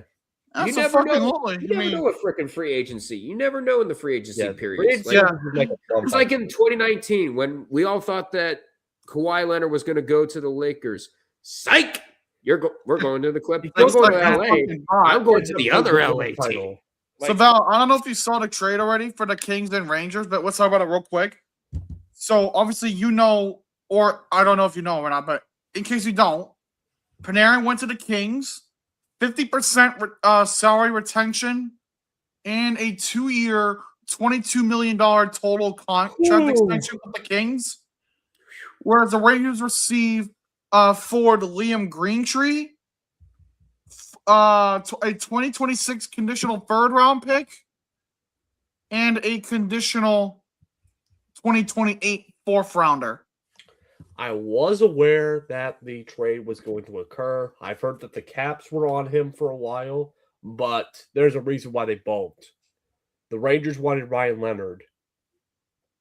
We are not giving up Ryan Leonard. That's why we didn't do it. And also 2x11, no risky contract, especially at that age. Mm-hmm. Oh yeah, 2x11. Even I thought that was a bit steep. I was like, oh god, this is probably going to blow up in their face. We'll see. But apparently, I've heard the Caps were the new backup plan is allegedly Jordan Kyrou, which I would love to see him in a Caps uniform. Mm-hmm. So apparently, the Capitals were tied to Panarin in some aspects, right? Yeah. But the Rangers asked for Ryan Leonard, and the Caps were like, no. Yeah. Yeah, we are not giving up Leonard. This guy's clearly probably one of the few players that is eventually going to get the captaincy. But we all know who the next player is going to captain it once Ovi hangs it up. Oh, yeah. And also, I'm hearing from Big Red, there's a rumor going around that the Titans are trying to get George Pickens. Pickens would be a good pickup for us. Yeah, honestly, that would not actually be the worst pickup in the world. Fit. They need the weapons, so they need wide receivers for Cam Ward. They really do. do. Build around him. Yeah, you need to build a team around Cam Ward. And this from Harvey. I think it seems like also, Harvey, do you think this is the final season of Ovi in the NHL? I think there's a good chance that if he doesn't resign, he's going back to Russia. Yeah, in the KHL. He's probably going to go back to Dynamo Moscow, his old team. Dynamo Moscow. I need to look at the KHL. Yeah, KHL's been weird. Yeah, it has. Yeah, it is weird. Freaking. Wait, where's Severstal? Oh, Severstal has been demoted by Lokomotiv, the defending Gagarin Cup champions. But you know what's funny though, Valor? Yeah. Valor? I'm here. Is he talking? Yes, I'm talking. He's talking. Sorry, He's I'm talking. talking very quietly. Did you hear that the Raptors got Chris Paul? I did see that. I'm like, so fucking okay, happy about that. that's just an appetizer. What are you the doing? Inevitable Giannis bomb that's going to go off either later tonight or tomorrow. And I'm going to tell you something. My gut is telling me if Giannis does get moved, it's going to be to an Eastern Conference team. I can see it. Oh yeah. My gut is telling me he's probably going to go to the Knicks. The Nets? Because Nets? it's clear Milwaukee is not in a position to compete in the conference. They're not on the level of the Pistons, the Celtics, or the Knicks, who are the clear top three in the conference. There's a whole lot of. You're talking about Giannis, right? Carson, no. Yeah. How the hell would they fit his contract? They probably have to trade LeBron or something back. Yeah. And I know the Cavaliers, they're trying to make moves because they recently just did get James Harden in exchange for Darius Garland. As a matter of fact, the Cavs and Clippers actually do play tonight over in Inglewood at 10:30. But Harden. yeah, the thing is with James Harden. Yeah, so at least he didn't. So the good part about that is he doesn't have to fly to Cleveland and then fly back to LA for the game. He can just stay right. He can just stay put. He can just stay put, put on a Cavs uniform, and be like, "All right, welcome to the team. Now let's go ahead and get to work."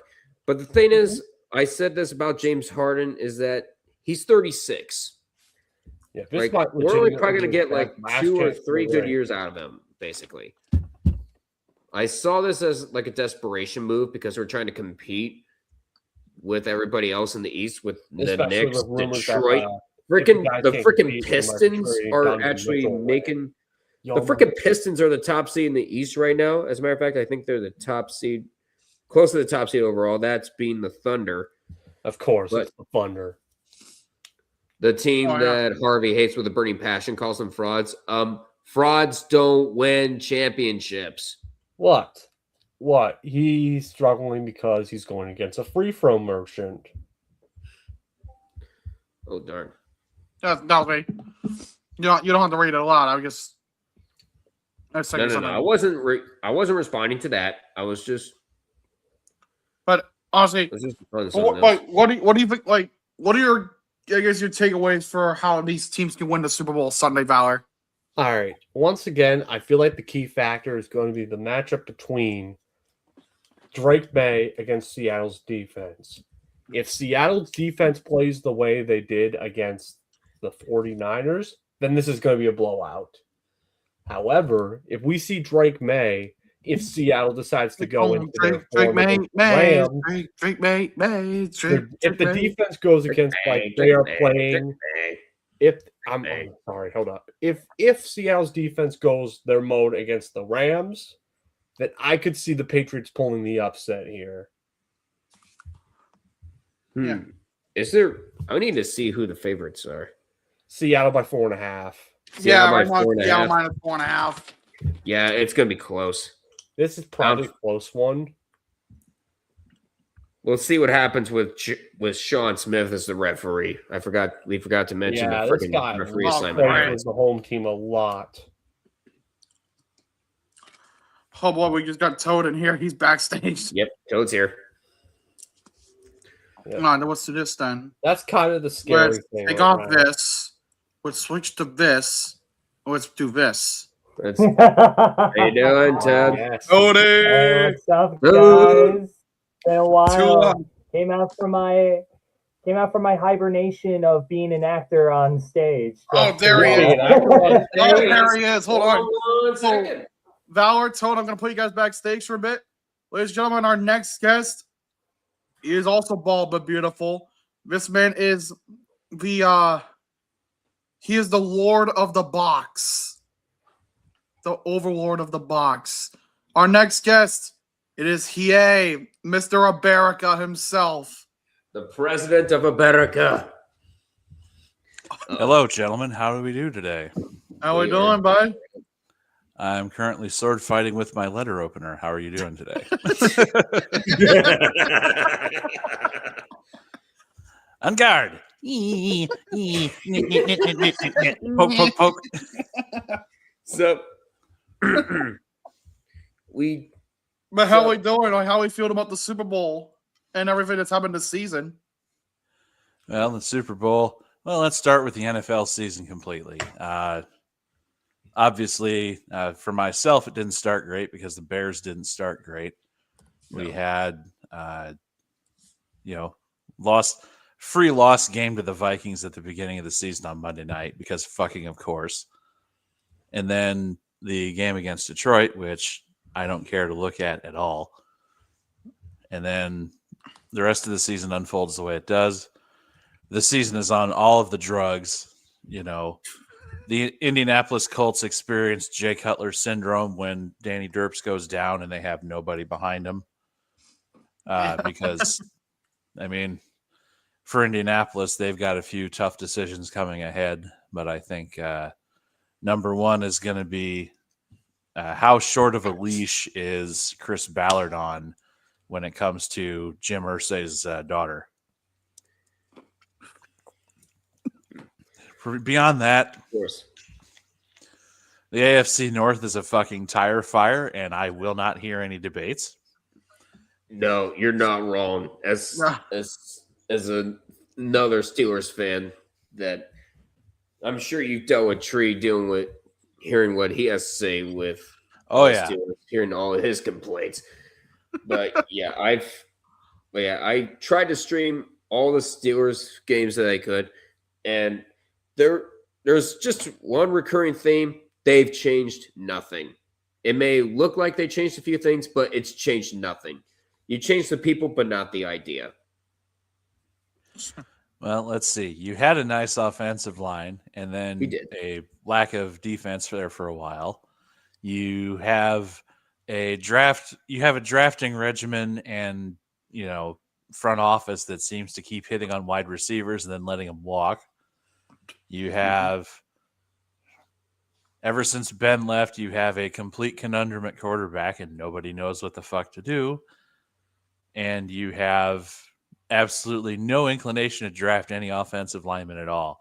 And the only reason that you managed to survive just long enough is because Harbaugh's his chokitis that keeps coming up to him, caught up to him once again this year, multiple times.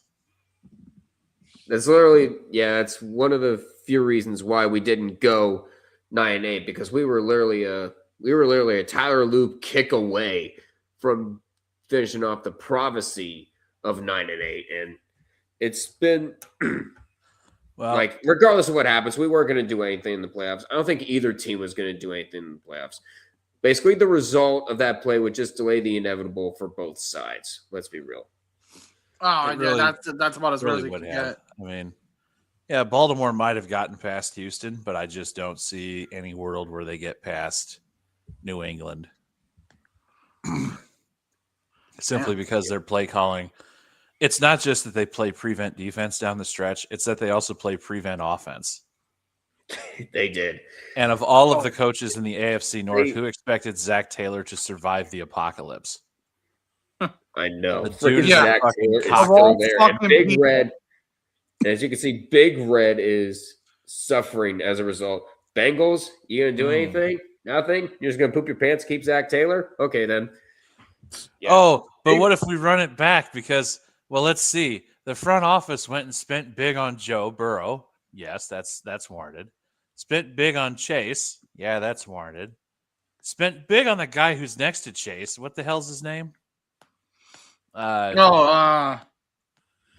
Higgins? Both wide receiver. Higgins, yeah. T. Higgins? Higgins. So blow all that money on T. Higgins and Jamar Chase and Joe Burrow.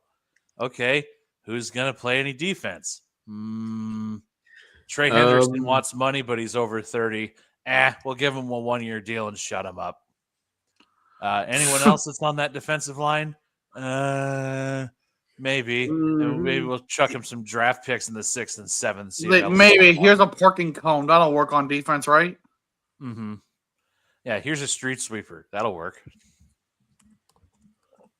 And then what do they have for offensive line in Cincinnati? Oh, yeah, that's right. Or Big Red's not Bengals fan. I forgot. He cheers for the Titans. No, my team, Duck, hired the spokesman for the hair club for men in Robert Saleh. I was losing my confidence because I was losing my hair, but not anymore. Join the Hair for Men Club, and you can regain your hair and your confidence, just like me. So like Lightning McQueen from that one scene in Cars where he's promoting that fucking car product. Ciao.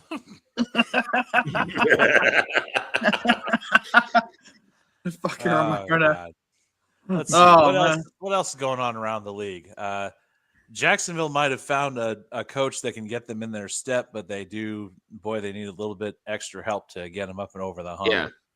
I was actually quite impressed with what Liam Cohen did with the Jaguars, leading them to an AFC South crown.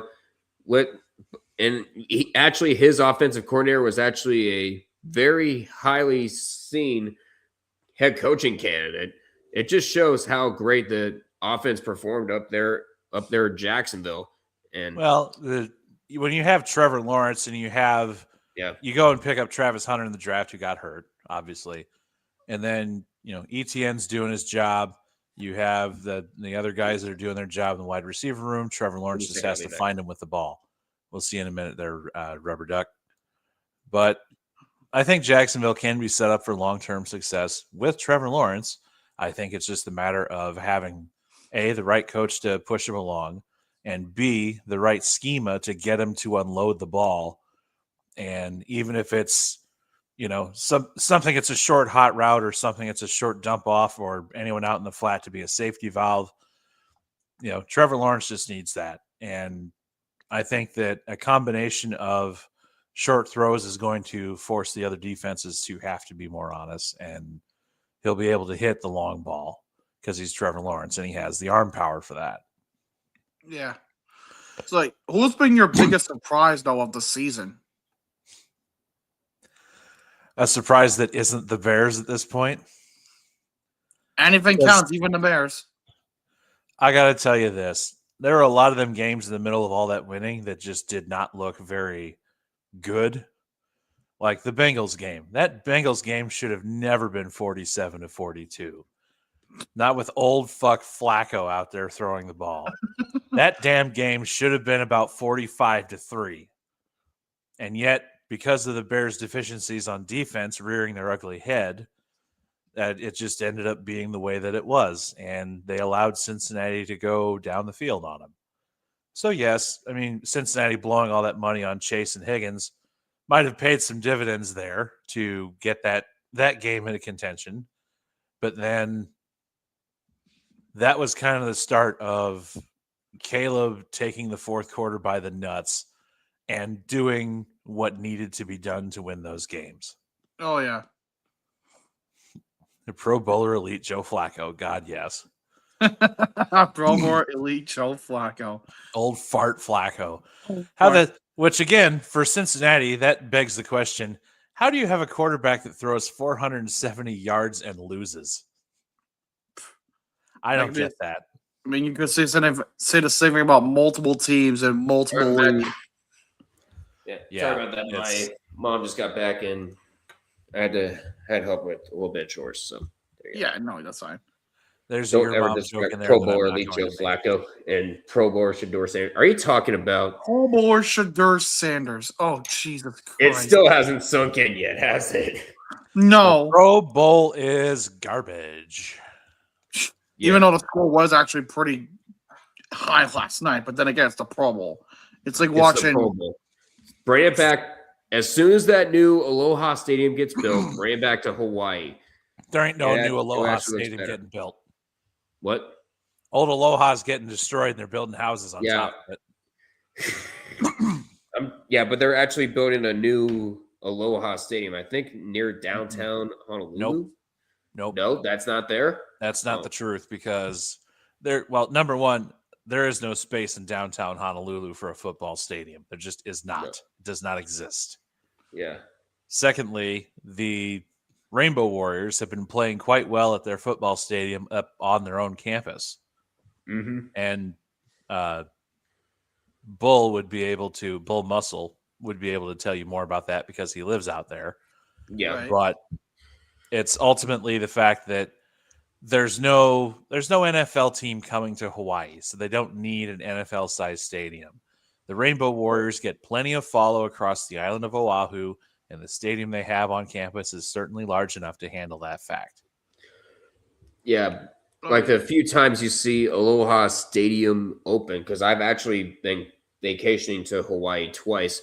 We really only go to Aloha Stadium for the swap meets around in the parking lot around the stadium. That's basically like the only time Aloha Stadium gets attention over there. It doesn't. There's nothing that happens there on a day-to-day basis, and right now the whole building is condemned.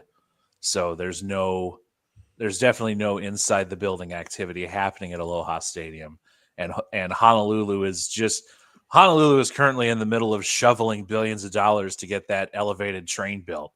They are not in the mood for shoveling billions of dollars to get a NFL stadium built for an NFL team that does not exist. Oh, God, no. But Yeah. freaking Valor in private chat, Shador should be at a fucking Menards right now. Only if he's there to save big money. Save big money at Menards. Wait, All rise for the Midwest National Anthem.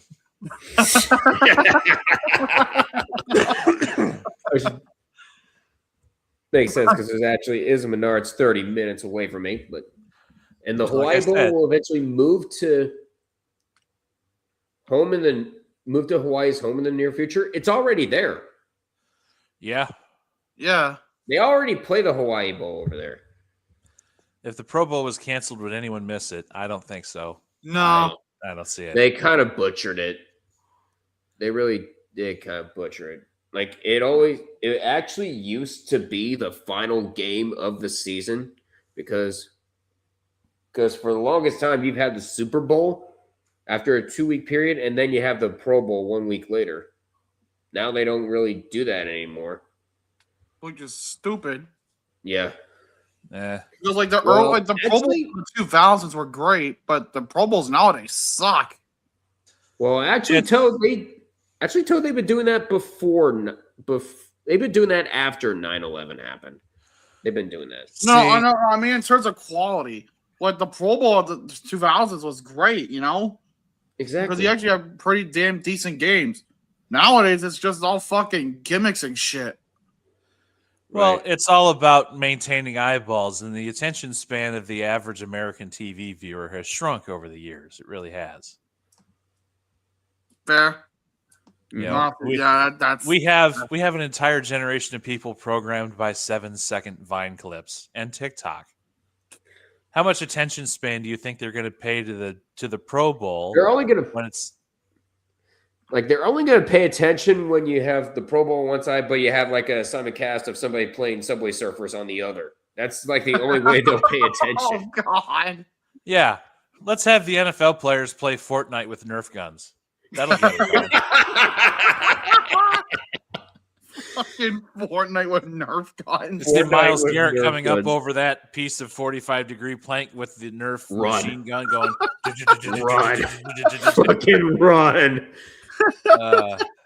I would pay to see that. Josh Allen is just one large Nerf grenade running at people.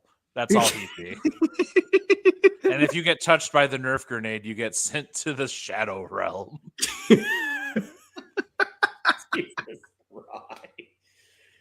Big Red says, I would say if he is ready for spring training, but the giant blob that is the Dodgers is taking all the press. Fucking shocker. It really. The Dodgers are treating the rest of MLB like their own personal farm team, let alone their actual farm team. Yeah. Prove to me. Ask Doug. I was pissed after that Game 7 loss. Normally when we stream championship games, like we normally stream the trophy presentation afterwards, but we couldn't do that with illogical watching Game 7 of the World Series. Like my heart broke that night. Illogical was having a full ass stroke and crash out, and nothing was going to soothe him. Yeah, nothing. Yeah, it was just not getting better. We had to cut the stream short right then and there. Oh, dude, I was very sad that night. There's no one way to put it. I was just heartbroken. Well, that's understandable. I mean, I was pretty crestfallen when the Cubbies took a 3-1 series deficit against the Cleveland, then still known as the Indians. But then at least you still won it. Happened. It happened. It happened. And at some point for the Bears, it will happen too. Yeah, I mean, I feel it in my heart. If Johnson's any indication, you know. Well, there's the offense is getting up and running. I feel like we need to focus a lot on play conversion, per play conversion. What the hell is screaming?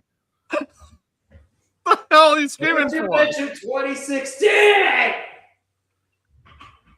What? I get it. I get that it's karma for all the 3-1 jokes the Warriors, but my God, no. He's a Guardians fan. That's right. Yeah, you forgot. Now we're the team with the biggest drought in all baseball. And well, how do you think, somebody else had we're handling being a farm team for the freaking Dodgers? Well, it's not the Dodgers that are ruining baseball. You can look at the Pirates, Reds, White Sox, Tampa, because Tampa doesn't re-sign anyone to big star and then the deals. Guardians, Miami. Wait, in a way, Baltimore. Baltimore somewhat. In a way. So we're holding the phone. Hold on, we just got another Shams bomb, and it's another trade for the Cavaliers. The Cavaliers are trading Lonzo Ball and 2 second-round picks to the Utah Jazz. Like, okay, who are we getting in fucking return? You just got Lonzo Ball from a trade from Chicago. Like, well, what are you doing? Apparently, Cleveland is doing the wheeling and the dealing this year. Clearly, if James Harden was any indication, they're trying everything to get back on top of the East standings. Like, they freaking trade away Darius Garland for a 36-year-old James Harden. Like, I'm not sure how that's going to work, but then again, it's going to work about as well as that playoff game against Cleveland. Don't fucking start. I did see it earlier. Bauer, I know I missed the second part. The Shams bomb didn't even have the second part. You say I was going to say I saw earlier today that Artemi Panarin has been traded to the Los Angeles Kings. Yeah. Yes, it was for Liam Greentree, a conditional 2026 third, and a conditional 2028 fourth. I actually do have those conditions now, finally. The 2026 third is the better of the Kings or the Stars, and it can upgrade to the higher of LA or Columbus 2026 second if the Kings make it to the second round of the playoffs. The 2028 fourth only goes to New York if LA wins 2 playoff rounds. Mm-hmm. So, yeah, and this from Adam Schefter. It is now official. The Pittsburgh Steelers have officially hired their new offensive coordinator, Brian Angelico. Angelico. I forgot how to pronounce it again. But Danny Crossman is going to be the special teams coordinator. Joe Witt Jr. is the assistant head coach in the secondary. Damana Petco, the defensive line coach, and Pat Riley, the defensive quality control. Pat Riley. Where the hell have I heard that name before? I think it's a different Pat Riley, as a matter of actually. Yeah. Sounds and very Harvey goes, familiar. fun fact, the Guardians' last World Series win was in 1948. It's not fun for me. Not fun for me. And Billy Joel's We Didn't Start the Fire has every major historical event in that song since that championship. Ha ha ha ha. That's not fun at all. Yeah. But who do you think's winning the Super Bowl? EA. I still think it's Seattle. The Patriots, I'm going to be honest. In my opinion, the Patriots have been dancing through a hell of a lot of raindrops.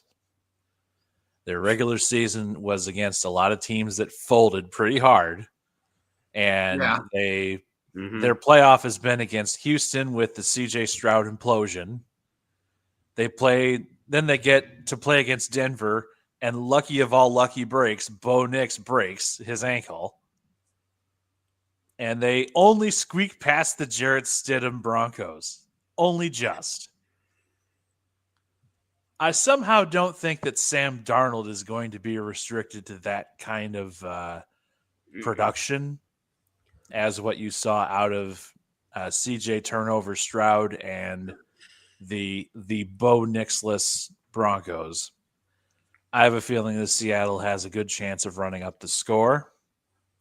I feel there's a good chance that Drake May is going to get introduced to a real defense. And I'd put Seattle's defense as being just as real as Denver's. And I think, correct me if I'm wrong, New England's only touchdown came from the Jared Stidham complete fuck up and turnover at the 8-yard line. Yes. Yep, that was the one page. So the rest That was where it was. Yeah. The rest of the game, their highest watermark was when they kicked that field goal. And that's how stout Denver's defense was against Drake May. Oh, what? I have a feeling that Seattle's defense is going to be able to equal that defensive production. Wait, and the question at that point becomes the offense. I believe in Sam Darnold's offense more than I do New England's defense. Damn. And I do believe that there's a reason that Kwefe, what the hell's his name? Adolfo Mensa, the former GM of the Vikings. Yeah. I have a feeling the reason he's currently collecting Minnesota unemployment is because he was not aware of that fact, despite Sam Darnold carrying that Vikings team last year. Oh, yeah. He absolutely carried. And This is now the second Sophie's Choice at quarterback that Minnesota has had in the last 10 years that they have failed. The first one was when they acquired Kirk O'Chains after having Case Keenum, Teddy Bridgewater, and Captain Splody Bones from St. Louis. What the hell is his name? Was Sam something? Sam Bradford. Sam Bradford. That's what they had those three guys, and then chose to commit to Kirk O'Chains for $84 million guaranteed. Oh, fully guaranteed. Oh yeah. Such is the way when you are the generational bag securer that is Kirk Cousins. You like that? You like that? Oh, his bank account likes it. His bank account likes it, but not Harvey. Now that you mention him, don't remind me. EA. Oh, is Mario Sonic Films a Vikings fan? Yeah, Harvey is a Vikings fan. Yeah. I would recommend at whatever age you are to have your liver tested, even if you don't consume alcohol. I would recommend you to have a liver examination, and probably in the next 6 months. I think he's going to need more than a goddamn liver examination. Well, you have to examine it first to make sure that the patient is ready for a transplant. And if he's not ready for a transplant, then they have a special little tube that has a very pointed end. They're going to put that tube somewhere on you and potentially in you. and it's going to handle your pee-pee for you. You get my drift? Sadly, yes. What? My liver is fine because I'm 20, so I can't drink. Yeah. That doesn't matter. Get it tested. You're a Vikings fan. Get it tested. You may also be at the point where your body is capable of brewing its own alcohol whenever you eat carbohydrates, just so you can continue to be drunk to not think about the Vikings. That's not actually a real thing, is it? Yes, it is. Oh my god, that is actually yes. There's a syndrome in which your body can convert the sugars and carbohydrates you eat in your stomach. It's a special kind of thing. As the enzyme in your stomach is wrong, or it's a birth defect or something, some generational genetic thing. Either way, you're gonna want to check on that liver there, buddy. Oh yeah, get it tested regularly. Yep. Someone's saying that Ben Shapiro is in the chat. I'm not sitting here talking about. Okay, I'll explain this one to you. So, Jewish space lasers. No. So to Sarah J, whenever we talk to her, whenever we get her on these streams, right? She will very much get very anal with analytics. It's absolutely fucking it's not annoying, but I mean, it's to the point where she just goes on and on and on and on. Well, here's the thing. Numbers help, but you can't look at the eye test. You can't fail the eye test and tell me, oh, but measurables, but intangibles, but numbers, but this. You can't tell me that. Like, the last time we had a GM that did that, his name was Ryan Pace, and he drafted people like Sam Mustipher to be our center. Mm-hmm. You know, dude was bad, and then he got blown up and went other places and got blown up too. Mm-hmm. Yeah. These fuckers think I like analytics. Well, look at the first 4 letters in analytics and tell me what you think. You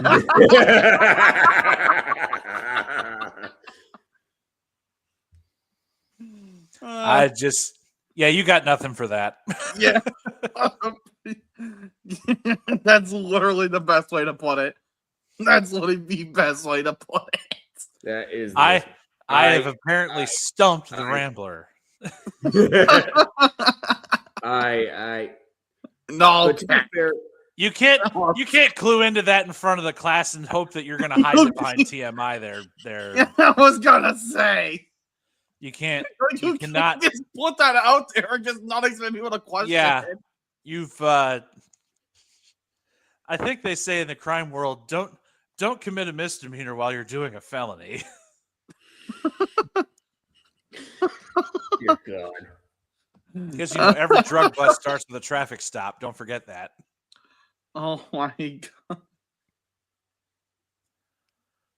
And you're just digging that hole deeper. Digging the hole.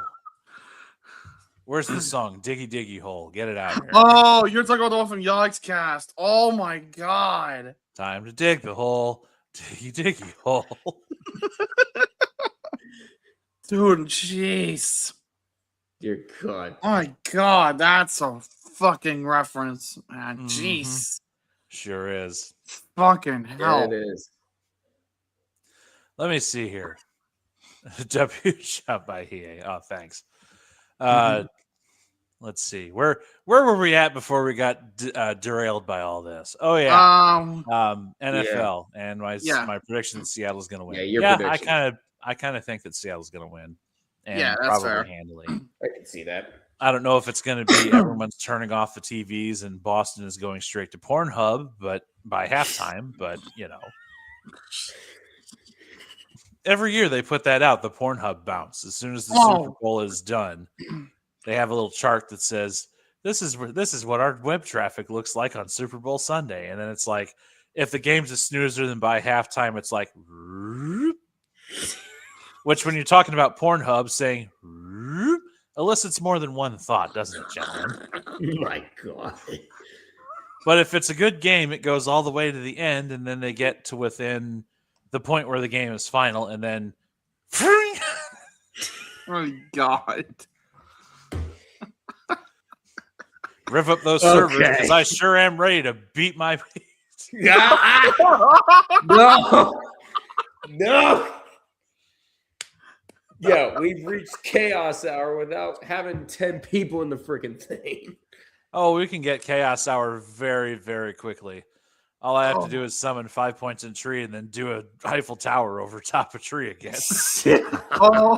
But this time you'd actually have a third freaking third little part of that because I'll be fucking joining that pyramid. No. No. Wait. No. Yeah, where we turn John Bernthal into Patrick. God, if the rating was going on that, I'm surprised nobody actually pitched him to be Patrick and SpongeBob in some way. I can see it. I can honestly see it. Harvey said, what did he say? What are you launching? I don't even know. Oh, Jesus Christ. Super Bowl will be on Valentine's Day next year, so poor our shower will be insane. No. Wow. And then he ain't ball man. Yeah, we already talked about that, Sarah. Mm-hmm. What am I watching? You're watching high quality family entertainment. That's what you're watching. All that, although it does depend on your family, though. Hold on, we got a T-pose on the chat. T-pose.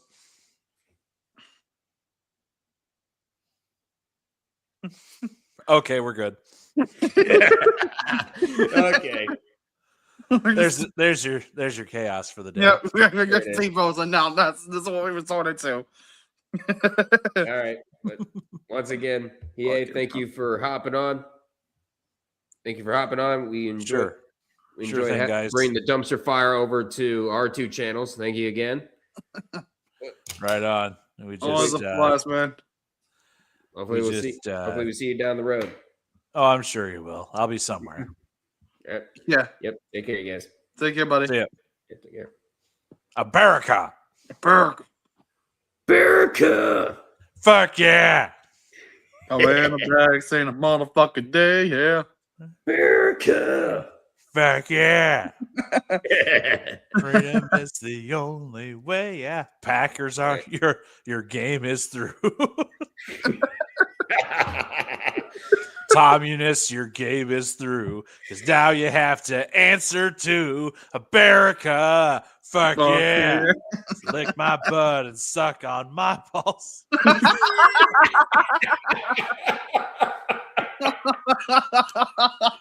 All right, kids. See you later. All right, buddy. See you then. All right. I'm going to turn my Now light we off. got all our guests here. Let's get all 3 of you in here. All right, now we can bring him back. All right, let's get Ben wire in on Let's this. get all 3 of you in. Fuck you. Hey, listen here, You listen here, motherfucker. And also, Duck, I was trying to refer to the comment because I typed in the chat when I spent that one NFL draft stream when I spent the $50 for Tree to lift up his shirt, and then 5 points and he just Eiffel Tower. Helv wants in. So we forgot to get him in here. Nobody asked for that. Oh my god. So I'm trying to get you to read that to see if he remembered that. There you go. So chat. I got him the link. So chat. I got him the link. I'll go get my General Tso's chicken. I'll be back. Nah.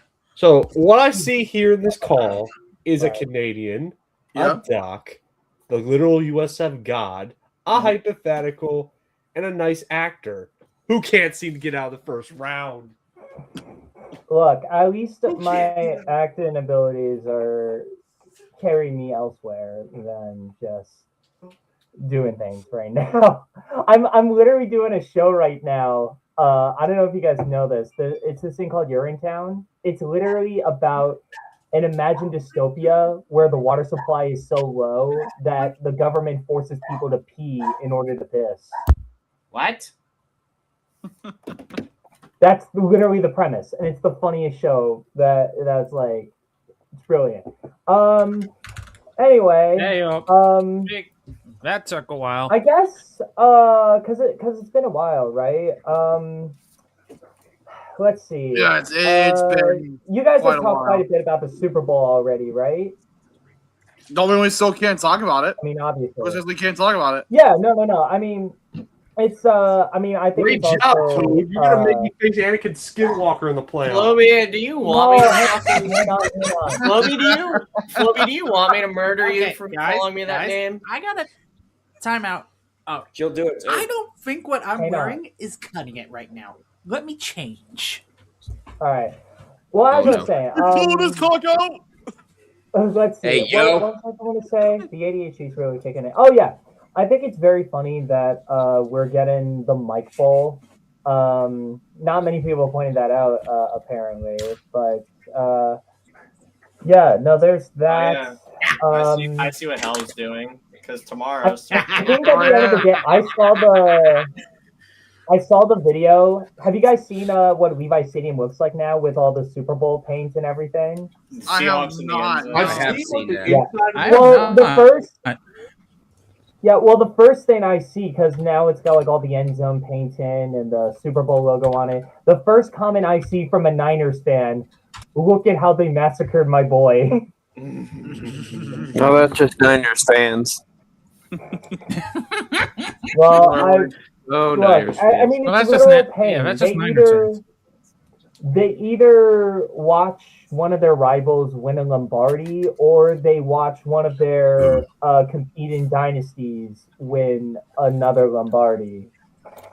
So that's right there. I guess I have a couple other questions, more like little factoids. So like if the Patriots win, right? There's all this whole stairway to 7. Oh, let's climb the stairway to 7. Patriots or Steelers, which one's going to do it? If the Patriots get 7, what the hell do we do for 8? 8-9. Oh God. 10-11. 12-13. 11. No!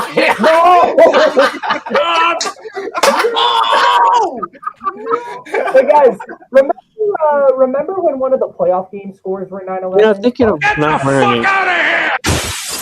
Oh, Just being sexual to his soundboard again. The freaking nuclear bomb. No, in this case, it's honestly appropriate. Considering what the hell that just was, happened. that was fucking fun. No, Jesus but, Christ, Why? guys. How is it allowed in the USA? I mean, there's a lot of reasons why Fuck you, one should be Valor. rooting for Just the fuck Seahawks, you. although illogical will What do say you mean? no, What the shut up. fuck, me? Fully, you watched me for how long now? You watched me for how long now? I said You Valor, do not you. realize the humor that I I have. figured you'd be used to it by now. Now. Look what Carson said. If you can highlight that, Duck, so it can show up, and I will read it out loud. Carson says, "Sir, a second 2 tight end has hit the fantasy line."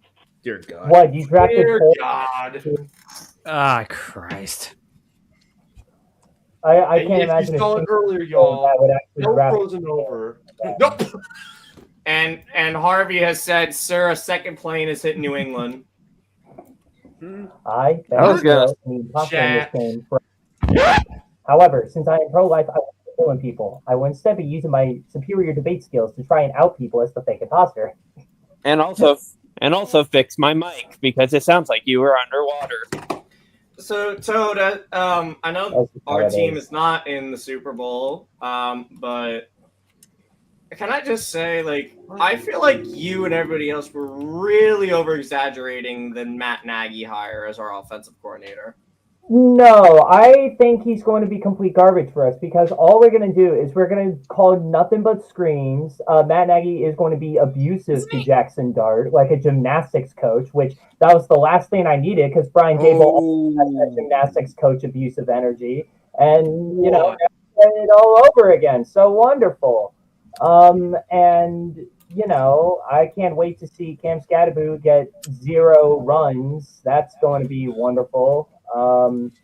Anything else I'm missing?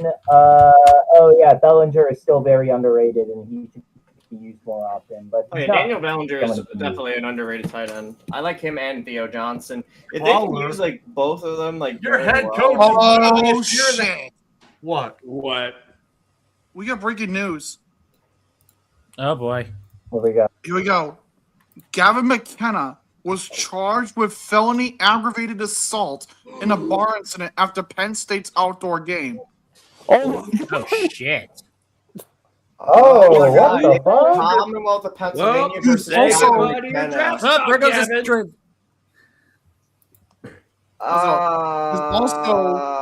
He was also charged. Hold on. Yikes. Let's go. That's Apparently, what I like to call. he allegedly broke an individual's jaw and was also charged with a misdemeanor simple assault plus 2 summary offenses of disorderly conduct and harassment. Yeah. Oh shit. God, again, fucking Jesus damn it. Christ, Penn State's What's that year again? from- Aggravated This is aggravated year assault. from hell. So we've got a felony, a misdemeanor, and 2 S's, whichever they are. We have aggravated assault, which you said, attempt to cause serious bodily injury Summary. or causes injury with extreme I can save it to indifference. I can save it to summaries. The simple assault is the misdemeanor, I and can then save the a harassment summary is So the 2 summaries were disorderly and harassment.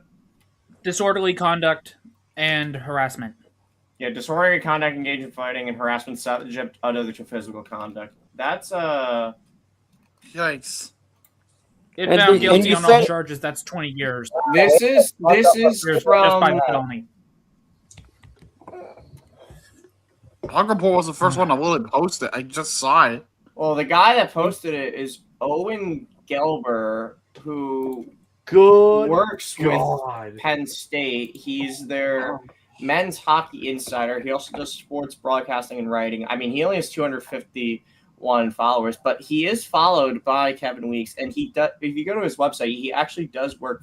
Why is it Yes, you. okay? No, why is it that when I look him up on Google to see whatever news I can find, the first image I see is Gavin looking like a shithead?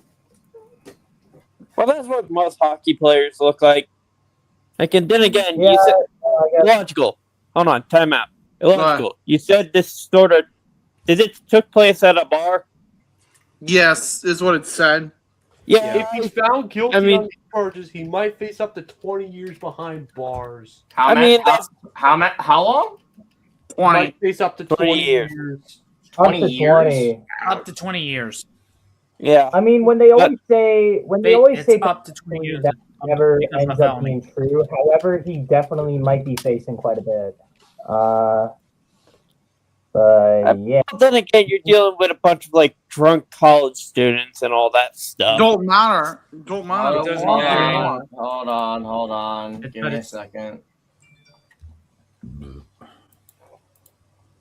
Doesn't matter. You're still gonna be facing jail time, nonetheless. Yeah, but Yeah. he's like a high profile player. There's going to be like a Not low just a high- minimum jail time.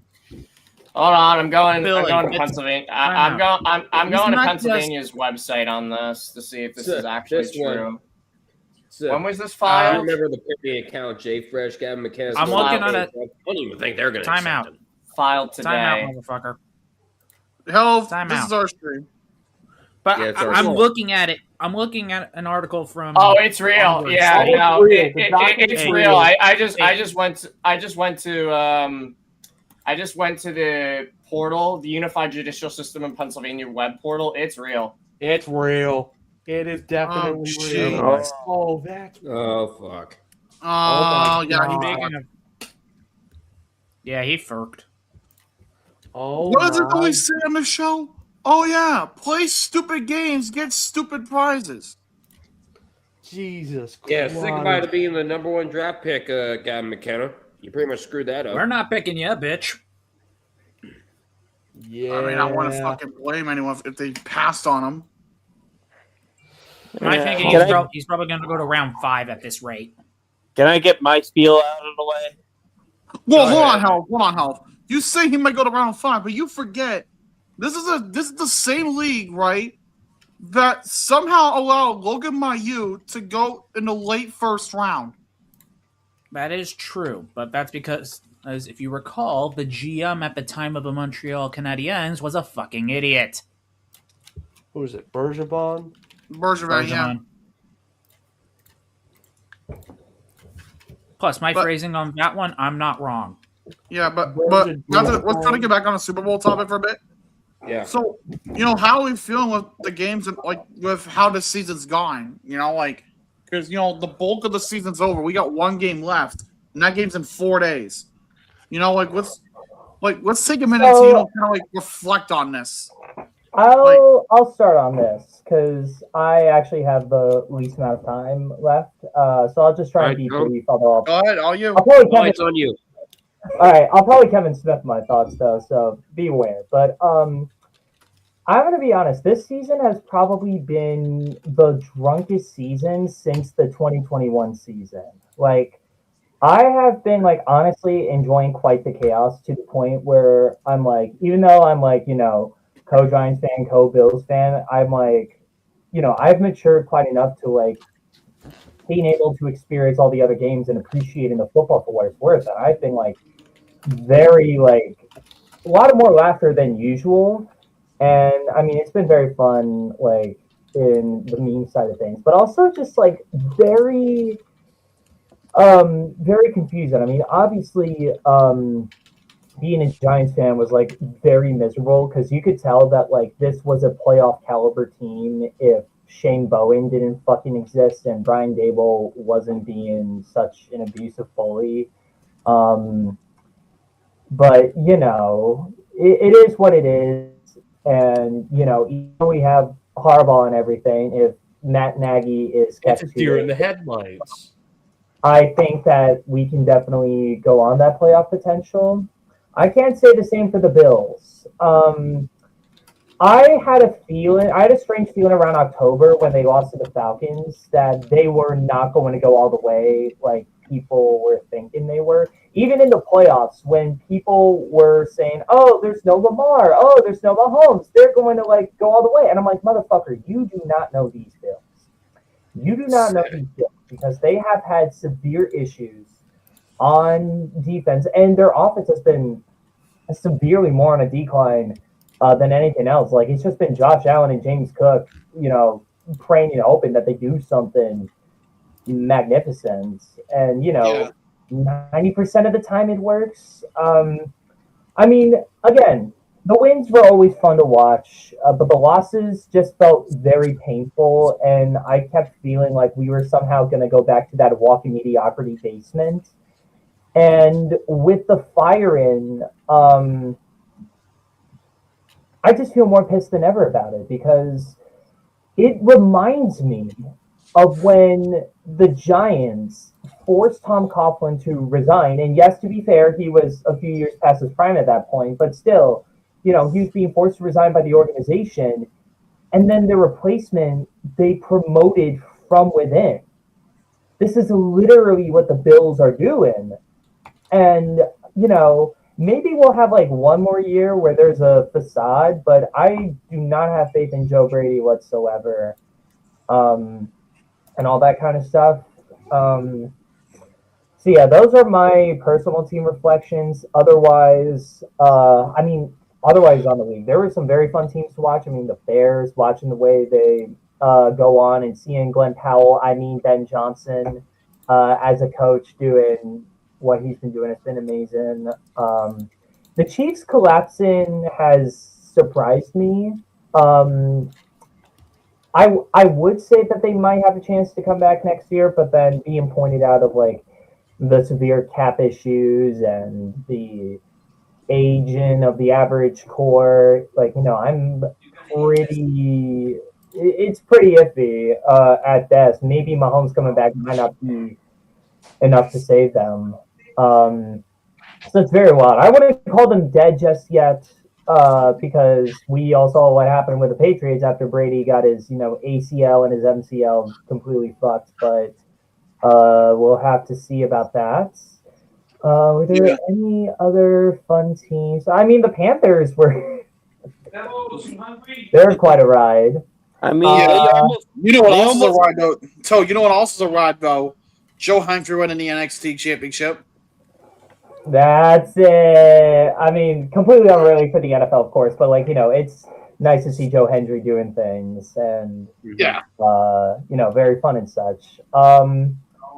Let's see. I guess now that we're here with the Super Bowl, you know what? I'm gonna say this. Ready?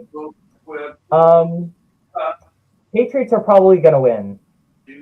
Ooh. Okay. I'm only saying this because so many people are predicting the Seahawks, and while I do think the Seahawks are the stronger team, the way that people are just predicting so confidently that the Lombardi is just secured, it reminds me too much of, last year's Super Bowl, when everyone said it was a foregone conclusion that the Chiefs were going to get the Lombardi because we were all black-pilled about, the league manipulating the outcome of the games. And like, oh, God hates us all. But then the Eagles absolutely demolished the Chiefs. What I think is going to happen is we are going to get a very close defensive game for 3 quarters. The score will probably be about 10-8 or something like that. And then the Patriots will seal the dagger because despite the weaknesses and the cakewalk schedule that the Pats have, the one thing, and I hate to admit this, the one thing they have learned well to do is adjust to the weaknesses each team has. Even the Seahawks has weaknesses. I mean, who the hell knows if McDonald's reopens again? I mean, sure, he barely has had those moments, but you never know, And yeah, very fun season otherwise. I've been glad to make the memes about it. And yeah, I don't have anything else to say otherwise. Alrighty, man. Fair enough. Fair fucking enough. I mean, I know you don't watch basketball, Toad, but at least you got the New York Knicks. No, I'm a Cavs fan. I don't know why the fuck he decided to go for James Harden. Like yeah, how do you feel about getting Harden, man? Is James Harden just the new Dwight Howard? Yeah. Like when people were joking years ago about the Dwight Howard hot potato just bouncing around, and that's what we have now. We have the James Harden hot potato. Mm-hmm. I don't know. Can I do my little spiel about my teams? Yeah, go ahead. What are you going to say about the season of the Super Bowl? No, I was referring to my Hold on, Toad. You interrupted Toad.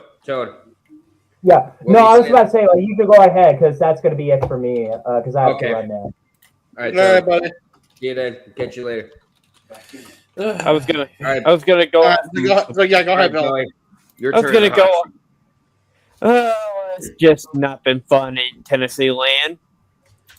Watching a football war criminal for the past year and watching for the Tennessee Titans, this was year 0 for Cam Ward. You're starting from scratch and all. You're starting from scratch. You're starting all over.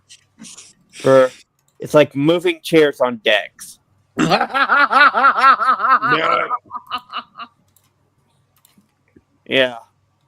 No, I'll put on the screen. Fucking Bill Helvin, Ben Shapiro. Fucking Yeah.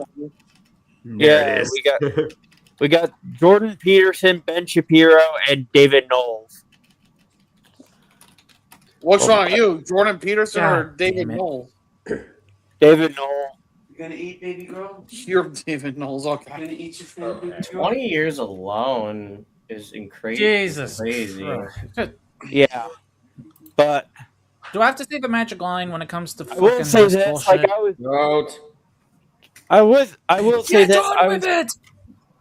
Yeah, until I was rudely interrupted by Jordan Peterson there.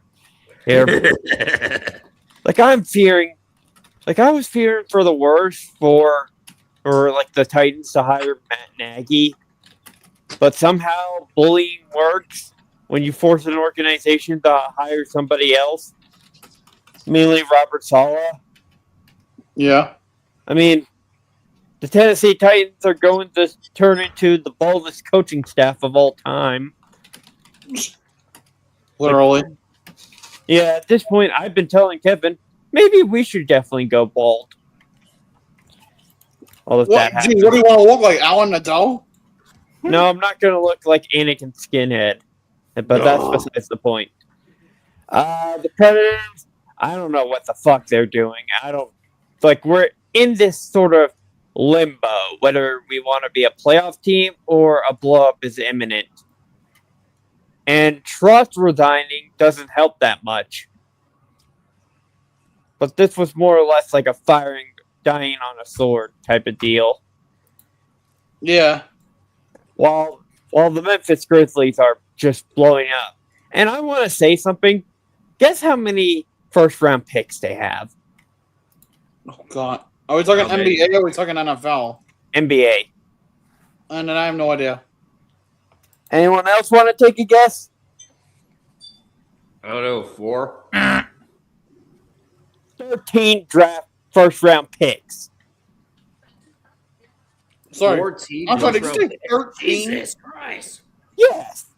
I did say 13. In fact, I am sending you something from BetMGM that I found on Instagram. Right. This is trading away. Big Red Fro 8-9. Yeah. 10-11. And this is after they traded Jared Jackson Jr. And if they trade away John Morant before the deadline, they get another first-round pick. I know, right? Fucking hell. Are you done with your NFL stuff? I'm done with my sports stuff. Like, okay. I'll give you guys credit for credit was due. Like, you went up against two and a half of the best defense because you can't trust the Chargers for shit. Fair enough. But Drake May has been like absolutely sus for me. Like, he looks good in the regular season, but this playoffs, like, you can't trust him that much. No, things have changed. That's all I can really say. Yeah. Things can change. But I guess, Ben Shapiro, I guess we'll have your turn in the spotlight. I wasn't done yet. I was about to give my... Hold on, Billy. Billy, go ahead and say something. Like, I wasn't done yet, but even though I feel like Seattle's the better team, I feel like their eclipse is about to happen. And if you know the eclipse from Berserk, you know what the fuck happens. So I will say this. New England will win their 7th Super Bowl by a pick 6 from Sam and McDonald's.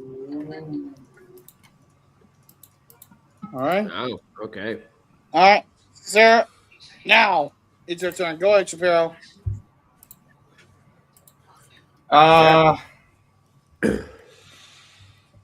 What do you want me to talk about? Just what I think about the season, the Super Bowl, any one of those parameters.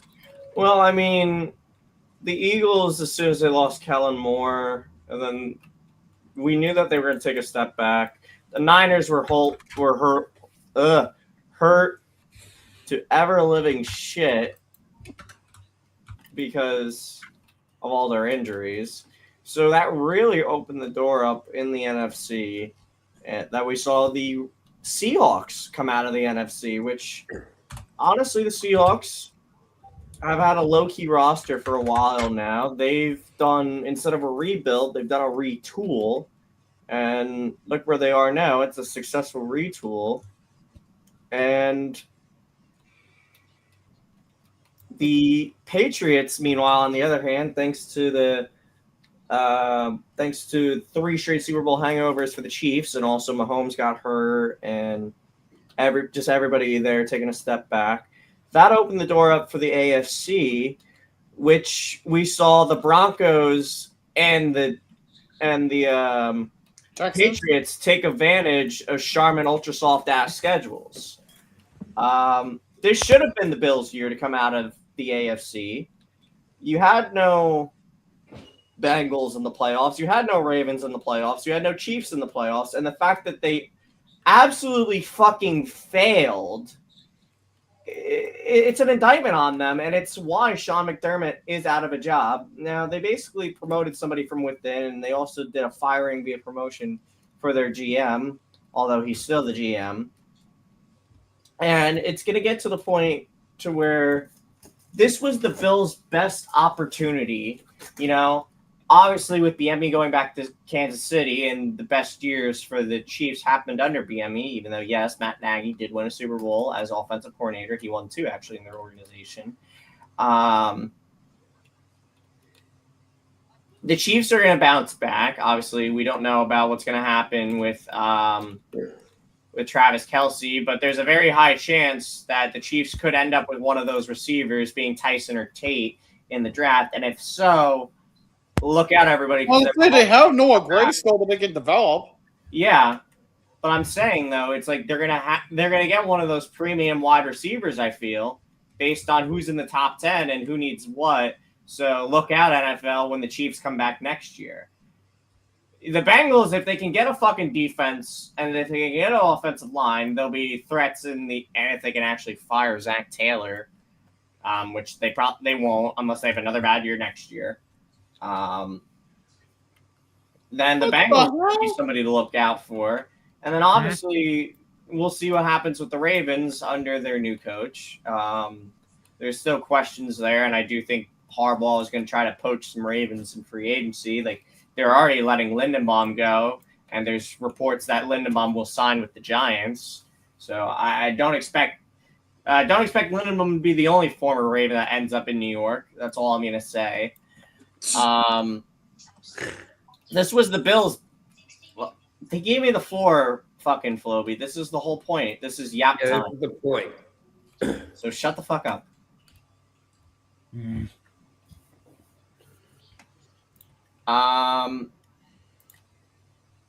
Okay, I'm gonna shoot you this question to you, Sarah. Like, and this is about the Devils. Like, what do you do now? Do you continue? They can favor Nick Bustad. Oh, I think they need to blow it the fuck up. Like, just fucking get rid of the Hughes brothers, get rid of Meyer, Brandt. He should just blow it up, full-blown rebuild. As we now know that McKinnon's getting arrested, well, that just makes it clear as day that Stenberg's going to go number one. I would have been fine with McKinnon or Stenberg, but now that McKinnon got arrested and he could face up to 20 years in jail alone on the felony charge. That's alone on the felony charge, by the way. That's going to really tank his position. I don't think we need a defenseman at all. I wouldn't mind taking Tynan Lawrence because we really don't have any center prospects. Like, we have zero center depth outside of Heischer, Hughes, and Glass. Like, our top center prospect is Matavis Melorski, which I never even heard of before this year because it's his first pro year. So I wouldn't mind taking Lawrence or Stenberg. I don't necessarily think we need a defenseman. But I do think they need to blow it up, and they do need to fucking fire Fitzgerald, which they're saying that that they're probably going to do that at the end of the year. But I don't even think Fitzgerald should be given another trade deadline. I mean, I don't understand the Nick Bustad trade from earlier. That was just a stupid fucking trade. Why are you giving up assets for a 33-year-old? You gave up a mid-round pick, which is going to be the lower of Dallas, Winnipeg, New Jersey's fourth, which, let's be real, it's going to be Dallas's pick. And you gave up Thomas Bordolo, which you brought in from San Jose last year last offseason via trade. Now, granted, he's only had 8 points in Utica, but Utica's been a shit team. But he's a whole decade younger than Bustad, and he has NHL experience with the Sharks under his belt. So that was just a stupid trade. But back to the NFL. This was the Bills' year to make it out of the AFC, and the fact that they didn't, there are some very serious questions now regarding the Bills and about that core. Obviously, they got rid of McDermott. We'll see how the promotion, the OC. Like, honestly, with that one, it's kind of it's like a Toronto Maple Leafs situation, kind of. It's like, can they win with this core? They may have had some playoff success. It's even the same with the Devils. I mean, it's already been proven the Devils can't win with the score. That's why I'm saying blow it up. I mean, it's really getting to the point with the Bills where it's like, you know, can they win with this core? If they keep losing and choking like this, do not be surprised if Josh Allen is going to want out in the next few years. Like, this was their best chance, and they absolutely failed on it. I mean, their biggest competition after the Colts collapsed, which, let's be real, I already knew that the Colts were always going to collapse because of that Charmin ultra soft ass schedule that they had as well to start the year. And then they had like a very hard schedule to end the year. And then Daniel Jones, you know, broke his leg and tore his Achilles. So I still think Jones should honestly re-sign in Indy. It was a very good fit for them. But we'll see what happens with him. Their biggest competition was the Jaguars. and they beat them. The fact that they didn't get by Denver, and if they did get by Denver, if they would have lost to New England, that was an indictment on them. And this should have been the Bills' year. It should have been. Instead, they're currently sitting in Cancun with all the other teams wondering what the fuck else do we have to do. And now you have the Patriots who took advantage of this Charmin Ultra soft ass schedule. They absolutely demolished the Texans, which there were questions with the Texans. Chloe, shut up. But that was mainly with the offense. Their defense was fine. The Broncos, if they had Bo Nix, I think this would have been a much different game, and it could have gone either way. And like Kie was saying earlier, I think the Patriots are going to get introduced to the Seahawks defense, and I do think that they're going to finally get exposed for the first time this year, and they're going to finally we are falling asleep. watch. Please get to the point. I think the Seahawks are going to win. I think they're going to get revenge for Super Bowl 49. It will be relatively close, but I still think that Seahawks probably win by 2 scores. I don't think it's going to be a blowout like other people are saying, but I still think the Seahawks win by 2 scores. We'll say 10 points. Seahawks by 10. Okay. All right. Tits McGee from Coral Island, now it's your time to shine finally. I've got to be honest. It's been a wild season for the Seahawks. With a 14-3 record at the end of all of this, as well as making it back to the Super Bowl since Super Bowl 49, in which case, yes, I know, fuck number 3. You understand that, illogical. Mm-hmm. Yeah. Mm-hmm. But on the other side, we also started with Olympic coverage today. Well, Olympics kind of did a soft launch today, and of course we started with curling. So 4 minutes into curling in the first event, by the way, power outage. That's a great not sign a power outage. Lights did a glitch. That's a great sign for how this Olympics is going to go. Great. So it's already gonna be a shit show. It was already going bad when they kind of procrastinated on the freaking hockey arena. I mean, you're not only starting Olympics. It's not a college essay. Your best work does not come. They should have started it in 2019. They had 3 years to get the rink built. Exactly. But they decided to procrastinate for 3 years and then rapid fire build in 3 years. What do you expect was going to happen? Well, hell. You know who else is possibly starting their season like a soft launch today? Fucking NASCAR. Of course. Because it was supposed to be on Sunday, but no. Oh. Stick on topic. Yeah, but anyways, the Seahawks have done one of the best moments that they've ever done in this season, and that is continue to rehabilitate Sam fucking Darnold. Well, from being total ass to being competent, at least. Holy shit. And the Pats, I'll give you guys your benefit of the doubt. I think the only problem with you guys the last 2 years was your coaching situation. You picked the right coach to continue it, and the gears clicked. You guys made it into the playoffs and make it to the Super Bowl. Well, where we have a repeat of 49. Fine, but in a different location this year. The only question is, who's going to come out on top? The two locations, though, is that they both housed NFC West teams. Yeah. However, there is a catch with this game, and the catch is I don't see New England. I see New England probably making this a tight game, but I still don't think they're going to win it. I'm going to say Seattle 28, New England 24. Oh, okay, you just want to reverse 49, you dickhead. IQ or number of white parents. Okay, fine. New England 20. Better numbnuts? 28-25, fuck you. Still, I think the Seahawks are going to be a whole lot more better than 20 than 49. Oh yeah! Wow. I mean, once the Daytona 500 starts, this year is going to mark the 25-year mark of Dale Earnhardt's death. Shit. Yeah. But yeah. Apart from that, I'm probably going to be enjoying tomorrow as much as you. Right. Yeah, I got someone else in this call.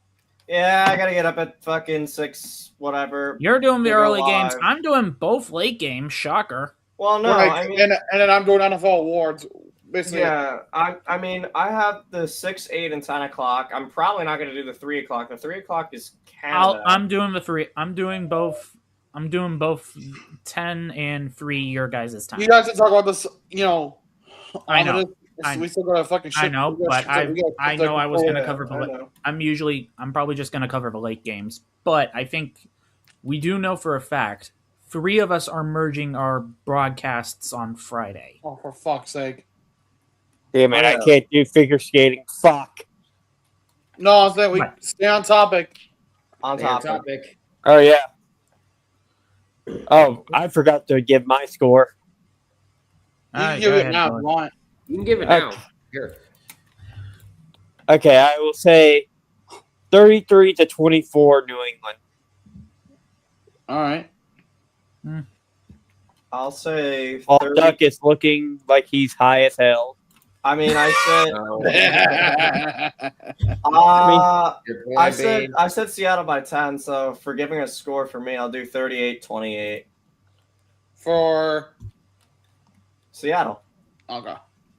I said they're winning by 10. Okay. Now me So- and Logical are the only ones who haven't done our predictions yet. Well, mine Dang. will be in the Images Guide video. Well, mine will be in the amateur. Hopefully, I'm not trying to rush I'll you. do mine in a YouTube short. Yeah, so Like, I'll our release predictions will be on tomorrow. our content. We already know you're picking the Patriots illogical. Just watch the damn video and see for yourself. Well, no, I'm just saying, like, we're gonna watch the video for your score. I'm just saying we already know you're predicting the Patriots because you're a Patriot fan. Once again, you'll have to see. And Redfall, you're way overshooting it because you're way over doing You're that. way over. Yeah, that's I a little. thought- That's a little too high. I thought freaking Red was over. What did Like, Red predict? Seattle I is think not winning by Floby's 3 got a better touchdowns. score prediction than. I think Floby's got a better score prediction than Big Red at this point. What did? Yeah, What did, I can live with that one. what did Red and Well, VA actually, Harvey, say? we're about to. Actually, Harvey, we're about to do Tree all this. said real close. okay. Tree said Seahawks by 3 Bald on a man. walk-off. He said 23-21. 5 You- said the Carson. Patriots. 5 said the Pats. I didn't hear a score for him. He said the Seahawks. I think he said by 10. Which is what I had. And what about Red? Red wasn't here. Oh, did Red? Yeah, Red wasn't here. He picked this. During yesterday's media stream for the Dumpster Fire, he picked the Seahawks, and Okay. Yeah. by like 2 more points than Big Red froze there. He said Okay. like 41. Yeah, to 3 20. scores. Like 21 points, I think. Yeah. That's kind of high if you ask me. It's very Yeah. And Carson putting the meme score of Patriots winning 28-3. Yeah. Carson just put that in the chat.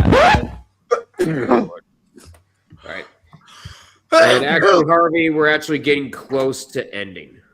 Yeah. Yeah. Well, that's all I need to hear your Scooter Magruder wannabe ass. Oh, Ouch. Fucking also clean your teeth, man. They look yellow as hell. I don't need to clean my teeth. Oh yeah, King Charles. Get on with it. Yes, get on with it. Shut up, hell. We'll run our show the way we want to run our show. Yeah. But, This is yeah. one of the longest we've gone for a media stream, if anything, Doc. Where the hell is Tyler? Tyler the horse. He's in That the would be robot. next to you on the right. Tyler the Horse is currently dying in fantasy basketball with like a 1-13 record or something. Sarah, hold on. I'm fucking sneezing. Sarah, I give about as much of a fuck about fantasy basketball right now as I do listen to your goddamn rants. You literally sound like a fucking chihuahua every time you go. Okay. No, shut the hell up. I know it's you. Well, I give him a roast torn. Fuck you. Also, Flovey, don't forget about Harv Diddy. Oh! No. All right, everyone backstage. Get out. You're all right. That's I'll enough. be backstage. Go stand in the corner and think about what all three of you everyone do. backstage. Now we can actually end the show properly. Yes. Thank God. So All I right. open the show first. Would you like to sign us off? What's that? For final thoughts? Yeah, okay, so what I'll do is I'll give my final thoughts first, and I'll let you close out the stream with your thoughts, and then you can do the outro from there. So, on my end of things, this is going to be a very tight game, and I don't know if you thought about this, Doug. Maybe I was just high as fuck last night, but, like, there's a lot of similarities tying these two football cities. Like, here's one example, right? Both cities act as a terminus for for Interstate 90. Seattle is the western terminus. Boston is the eastern terminus. Yeah. Frickin' honestly, they both have a coach named Mike. They both have a quarterback that's within their first 3 years of being on the team. Darnold's first year, May is his second, but first as a full starter.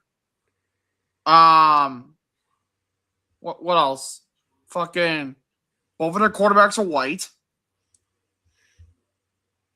They are. Let's be honest with ourselves, they are. Both are coastal cities. There's a lot you can really point to with trying to compare these two fucking things together. But again, it's gonna be a fun Super Bowl. I can't wait to watch it Sunday and everything. It's gonna be one of those games that I'm going to have a heart attack at some fucking point or another.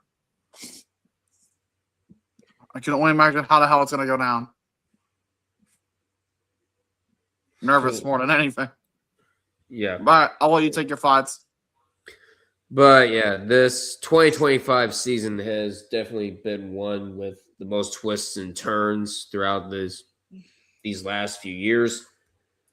And like somebody said, since 2021, we haven't had that many twists and turns. With the Chiefs going down, but I still think they'll be back next year. The Colts, if they can work on beating teams that they're supposed to beat, they might actually do something. I'm hoping that the Steelers actually learn from their mistakes. They're not going to. They're going to go 12-5 and go one and done in the playoffs. Not learning a thing. Yeah. But for Seattle, it's been a very great run for them. They managed to save. They took Sam Darnold, a guy that got rejected by the Minnesota Vikings, and now look where they are. And also Carson, fuck you, 8-9. 8-9. The fuck out it, you bitch. I'm just emptying our backlog so that way we can just end the stream and just go home. Yeah, but Seattle definitely impressed me this year. I saw them in week 2. They were able to take advantage of so many mistakes. Freaking Sarah's hopping in the chat. Ben Shapiro, go home for the night. Jesus. Billy, you also go home for the night. You're drunk. Yeah. But New England, many people said they were frauds. Frauds don't go up against the number 5, number 1, and number 2 defenses in the playoffs and beat all 3 of them. And then you have Seattle, and then of course Seattle with number 6. You're going against 4 top 10 defenses, and you managed to hold up just as well. This is gonna be a fantastic game. Like I said with Tree, it's gonna be back and forth. Both quarterbacks are gonna get a touchdown each. Both teams are gonna turn the ball over at least once. I expect a high quality game of football in Santa Clara. If not, then we'll be extremely disappointed. But we'll wait and see. Yeah. So would you like to sign us off for the stream? I would love to. Once again, thank you all for hopping in. Huge shout out to UrinatingTree, 5Points Vids, EA 2K7, and of course, everybody else who's hopped in during our quote-unquote chaos hour. It was mainly more like a half hour, but huge thanks to everyone who participated in the stream.